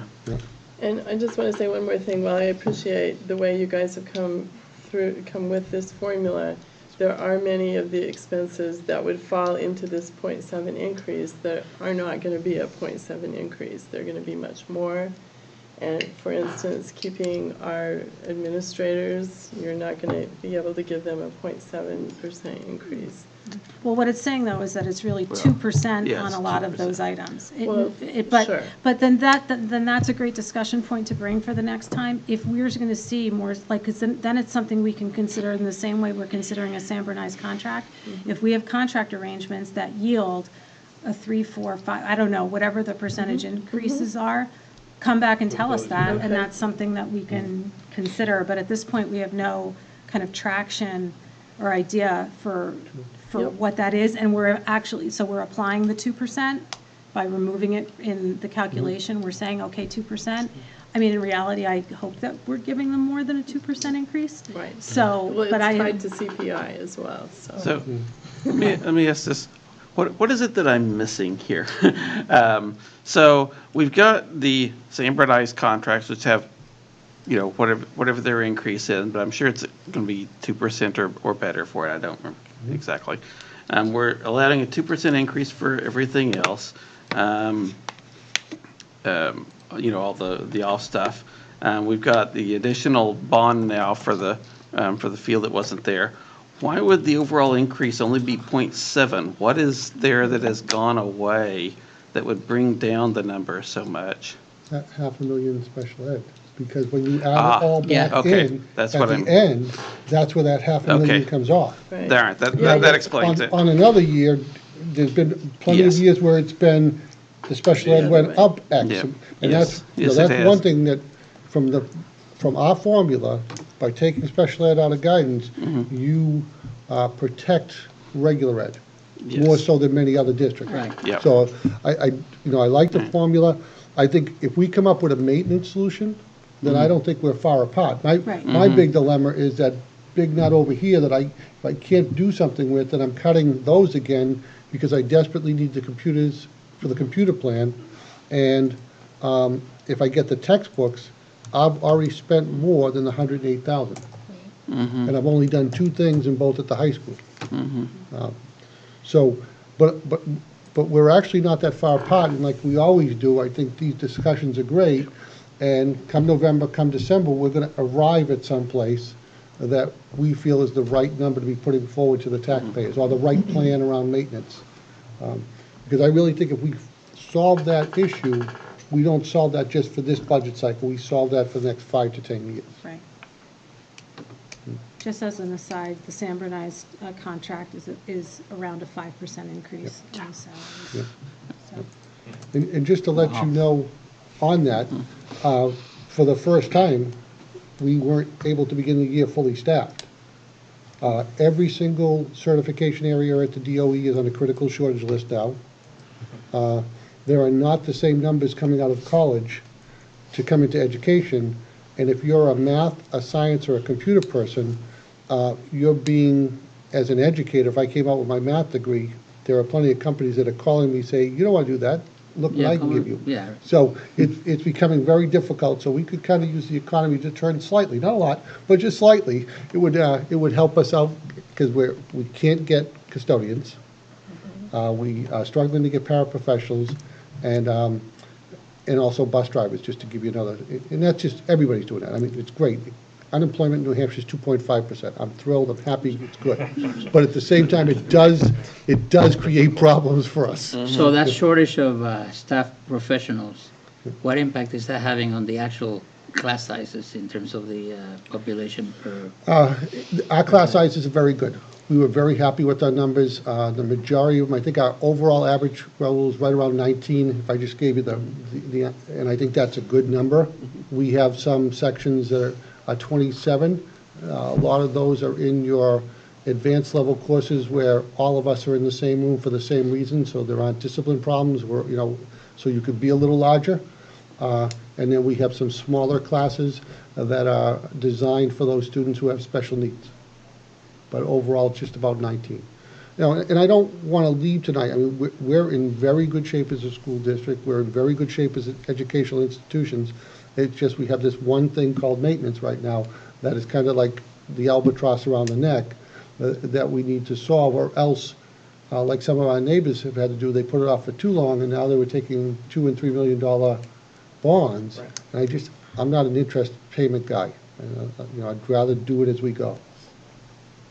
And Kelly spends a lot of time on the capital improvement list. I mean, it's not a surprise to us. We've seen it. Right, So right. we just need to address it. That was one area, Kelly, I also, I asked Kelly to look into, and that was kind of refinancing the bonds, because the bond market is very good right now. Yeah. And I'm not really sure of the ability to do that, because I think that for the bond that remains on this building, because I think that's through the New Hampshire Municipal Bond Bank, It so is. I'm not sure that they would entertain refinancing They've that already one. done it 3 times, I've heard. Oh. So. Three strikes you're out, or? do you Well, think how I can- excited am I right now? She wasn't sure if she would be able to do it again. Right. So she's looking into that. Oh, I didn't realize they had ever done that Yeah, for us. apparently they have. Well, look at that, okay. So she's looking into that, and she's also looking at the lease that we Right. have, or the Yeah. bond that we have on the turf field. Okay, so. great. That would be great. We Yeah. can see some improvements Would there there. be a response or an answer on that by the next I meeting? hope so. We're pretty responsive, so. And again, I think if we had an answer next meeting, some direction would help, only because there is a January sale as well. It's typically usually smaller, Right. Oh, but there is a January sale. I don't know what the deadline, I know it's Yeah, I sometime in don't- November. right, it to- is usually yeah. a November deadline, Yeah, so we can check on that, but, Well, that's a decision, I think, if it's going to be an improvement, I would say we would support it. And that would be, I guess, time to a decision would you need a decision of the school board to be able to move forward to do that, or could you just do that and pursue it? I don't know what the I would timelines get are. a vote probably from both bodies, just so that Okay. it's out there and the public knows that it's Right. happening. And again, if we don't make the January, that's okay, because in the spring is the larger sale. Right. So sometimes, So- because all of a sometimes sudden it they're gets better. selling $50, $60, $70 million worth of bonds, Right. that interest rate could actually be better. But there's been some really good rates in January lately, too. I think the last sale was around 2%. Yeah. Wow. Yeah. So would if the schedule doesn't work or align properly, can we have an off-site meeting Yeah, or vote or we something can like that? figure out Okay. if that's necessary, we can certainly do that. So, great, well, that's some bit of good news. But I get the consensus, nobody is opposed to saving money. No one's So, opposed to so, saving so, money. so if we had to proceed and get the blessing after, that would be okay? Yes. Okay. Yeah, if All we right. could make the bond sale. So it's interesting, if you can borrow money, if the district can borrow money at 2%, it's probably better for the taxpayer to have this district borrow money and do something else with his money. True? Well, if you were going to look at the maintenance piece, if you were going to get it around 2%, because we're talking about long-term projects that would impact taxpayers who are here now and taxpayers who might be here or moving in, there is a benefit to that, because you're spreading it across multiple people. Well, I've always liked that, but the reality is, if the district can borrow at 2%, then it should, and the taxpayer should keep their money and do something else with it, rather than pay it next year. anyway, just, Okay, I mean, we'll look into it and definitely get back to, and I can always touch base with you offline, once we know what the rates are running. Okay, good.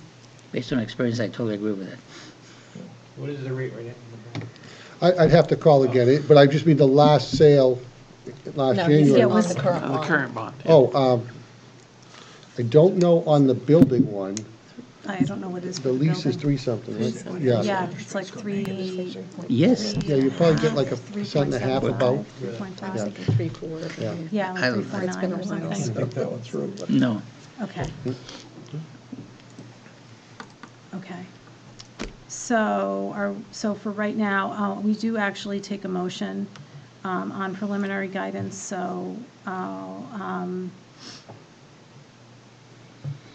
entertain a motion to set preliminary guidance at, preliminary operating budget guidance at $23,371,066. So moved.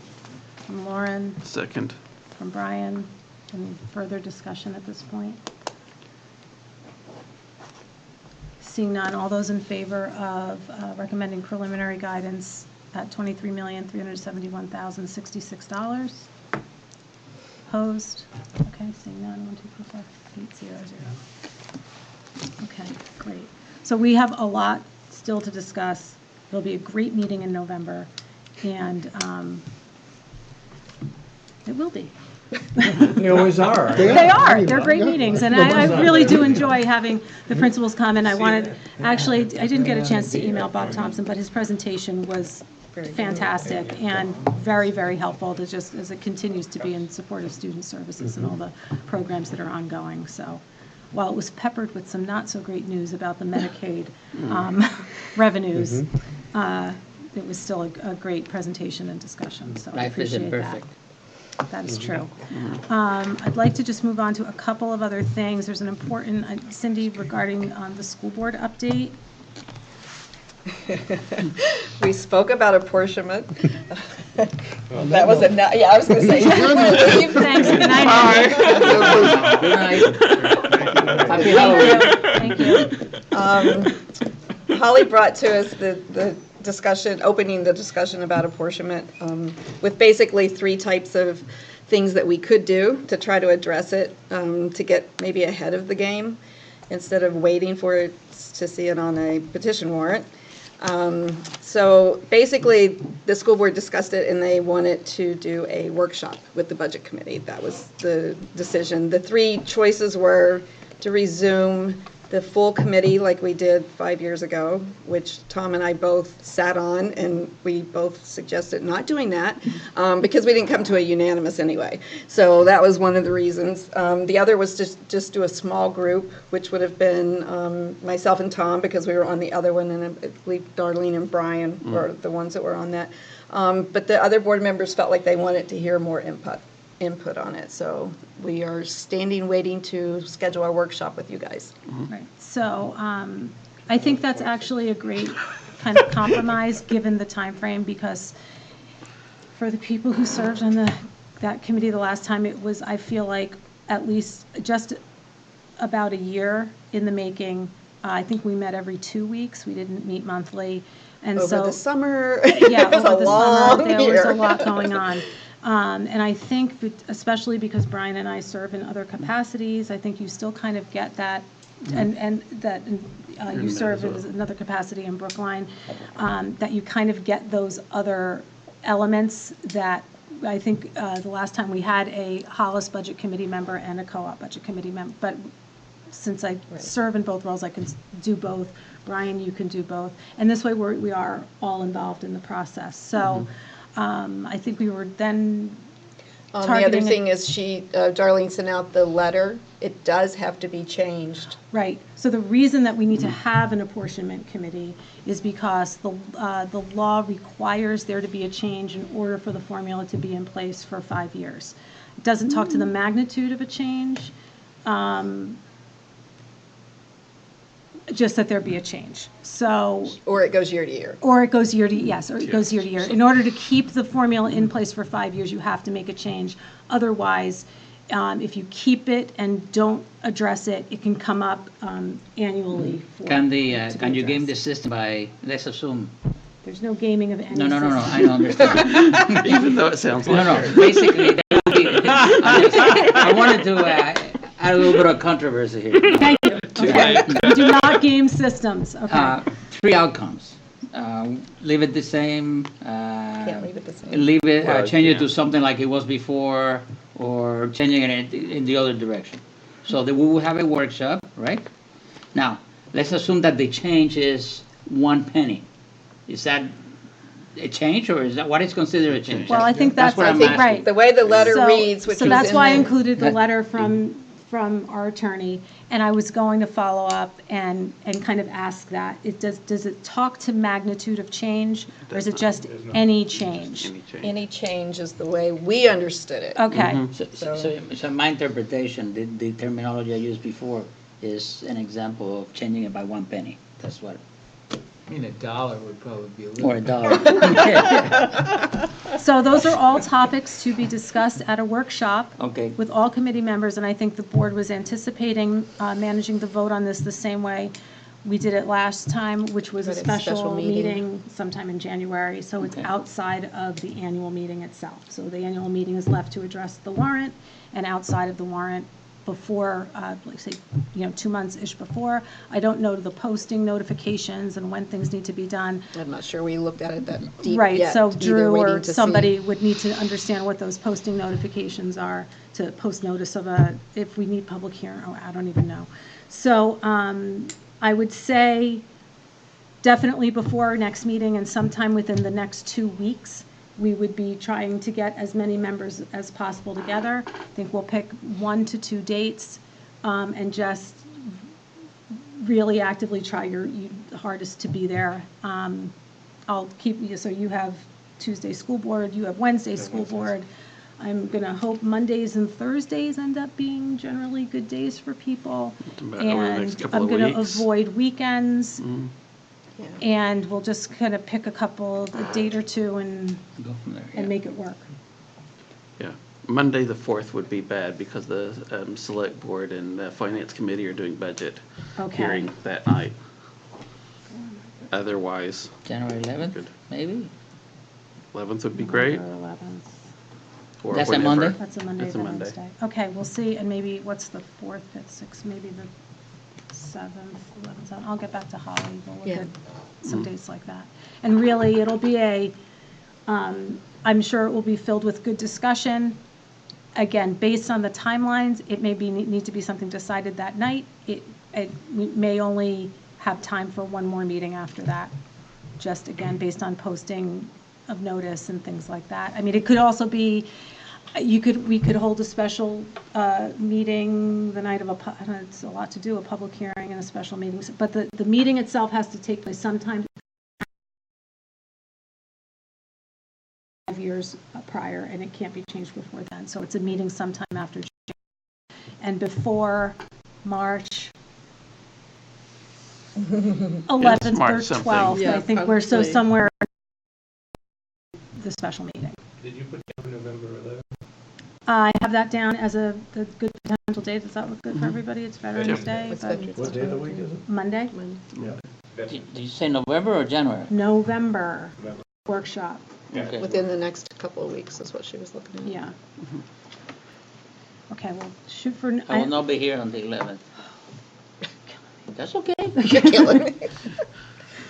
We're just going to try to do as many As people many as as we we can. can. I mean, and we Yeah. may get to the workshop and people may say, let's wait and just Right. not try to do anything in January. gonna be It away just- that weekend, It just so I has don't to know be when my addressed flight at gets back. I some may way, not be shape or able to. form, Okay. whether it's by all of us or by petition. So Okay.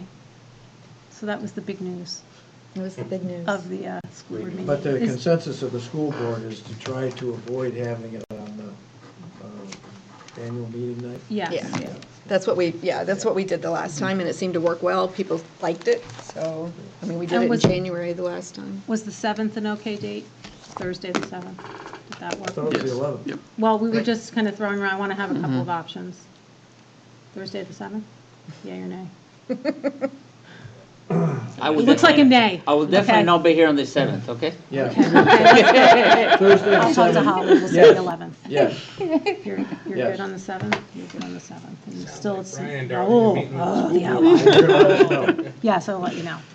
Yeah, because Quickly. Holly's going to have to get Yeah, a she already consensus from our texted me, group as well. so. so. Okay, I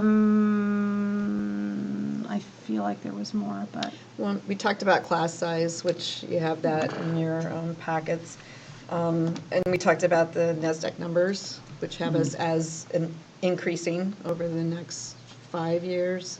Some of the class sizes, math and English and things like that are right at the brink, and it's one of those things. Do you split it into, do you hire staff? How do you address getting more than 28 kids in a math classroom? And if the projections are correct, we're going to have to face that at some point. So What is the brink? What do you guys consider as like the max for a class? most of the time it's 25, but again, if you've got 3 students, then they kind of that want that course, then they try to kind of squeeze them in. And some have a little bit more leniency than others. Like science, you can't. I think it's 24, I believe. lab sciences. Because math is they have to 10. have, Equipment, space. yeah. In other classes you can, the other reality of it is you can only get so many desks in some of those rooms up there. You get 24 or 25 desks in there with a teacher, it's pretty crowded in some of them. Right, so you're saying when you get that 24, 25 number, it becomes 2 classes. additional Yeah, and teacher, that's, 2 classes, class space, everything else. Which we've been able to mitigate that for now, but if the numbers are accurate, we're gonna get back to where we were, when my older son was there, we were at the 900 some, range and kids, so. Time to sell a house. Excellent. Okay, I'm just looking at the, thank you, Cindy, I know there was, like I said, it was a huge board package, but there was so much good information in it, so it's really worth. Yeah, a lot of taking it was the just time. this class class size size themselves lists were were like just- 5 yeah. or 8 pages. So, I'm also looking at the November calendar, and our 4th Thursday of the month falls on Thanksgiving. I'll prove it, Richard. Yes. And so, since we're all going to be enjoying time with our families and not inviting each other to Thanksgiving dinner, We won't have a quorum. we'll need, what? We won't have a quorum. No. Who's the observer, right? We'll need to come up with an alternate meeting date, so we can go with the week before, which is November 21st. Yep.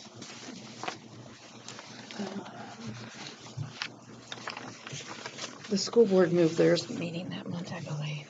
And we have it the Are week they- after that, maybe? I don't know. The week after that, I cannot I'm not available on the 25th or the 26th. No, Yeah, that's No, Thanksgiving week. the week, Yeah. December 5th. Oh, December the week 5th. of December 5th? Yeah. We could move to that date, and because in December, our fourth Thursday is the day after Christmas. What if we Yeah. did a meeting for the 2 months? Is that Yeah, possible? no, we could do that, December 5th, and then that moves us Have a little longer meeting, right? to, Yeah. Drinks? January 23rd. You And so you're providing? that's, but just so that everyone understands the larger schedule, if we only meet on the 25th, then the next meeting after that is January 23rd, and then we go to a public hearing. 25th of what? You mean 20 December 5th? December 5th. Okay. So if we Yeah, meet on December so- 5th, we move then to a January meeting, and then the public hearing. We may want an earlier meeting. So. I was gonna, We could potentially want an earlier meeting in Haven't we done that January. in the past? Yeah. Yeah, we So have, do like December 5th and then first week of January? like first or second week in January. Yeah. the So- first full week in January would So probably, we- Yeah, the second Like week, the- Thursday is the 9th. yeah. You'd avoid that whole vacation, Christmas, New Year thing. Mm-hmm. Because the week before New Year's is on the 1st, on Wednesday. So the next day is the Wait, 2nd. I'm in the wrong place. Yes, you're right. Yeah, that would be January 9th. That way everybody back from vacations or whatever everybody does for the New Year. Okay, and if we had to, you could squeeze in yet another meeting before the public hearing. Okay, Yeah. I'm fine with changing, we can do that, we can do December 5th. I'm worried about that. Okay. Because we've just given a very big assignment to Andy and Kelly to make some major changes to the budget. They're going to be looking for feedback on that to be able to iterate on that. And if we don't meet in November at all and wait until December to meet, that seems like an awfully long time and not giving them a whole lot of time to be able to react to that. Yeah, that would I would be rather six pull it weeks during forward. budget season. Okay. Yeah. We could then go back 21st? to the 21st, third week in November. November 21st. Works for me. Today, it's 24th, so, Okay. That gives you back-to-back, but. and then would you do That's the like December? every week for me. 12th, Or 19th? something like that, The yeah. 19th is the week before Christmas, too, that's not too bad, is No, that's fine. Still do the What are we 19th. doing? it? So December 19th? If we go to like 12/19 for the December So meeting. so we're going back to a monthly Back to a meeting. monthly Monthly meeting. meeting, yep. Cool. Does that So- work? You're not writing anything down. You're gonna get all these dates confused.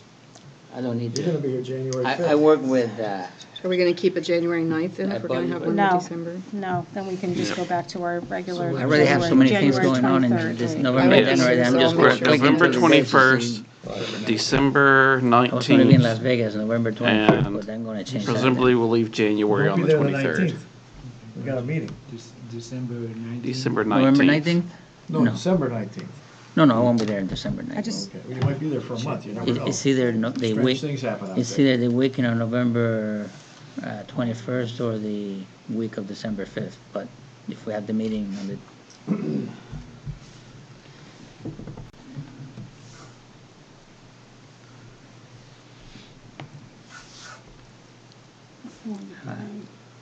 we don't have to the meeting. okay. I'm just checking one date with regard to the 21st, so, okay. I think that covers it. And just to reiterate, I think Kelly, you sent out the last calendar, and our public hearing December 5th? is Wednesday, February 5th.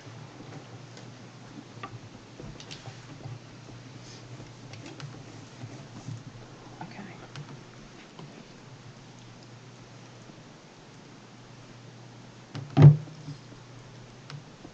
Okay, I appreciate everyone's flexibility in trying to work through that. It's just a difficult time of year when we meet at the end of the month and all the holidays and everything, so. Process observer, We went a bit long on the budget discussions, and we ended up sacrificing the school board update for the most part for it, which we appreciate. But we did end pretty close to the time, and the subject matter was obviously what we're here for. It's our primary purpose, so I think it was well. great. I would think so. And with that, at 8:37, Move to adjourn. thank you, Lauren. Is there a second? Brian, thank you for seconding. All those in favor? Aye. Thank you. It was Dave, but that's okay that you don't recognize his.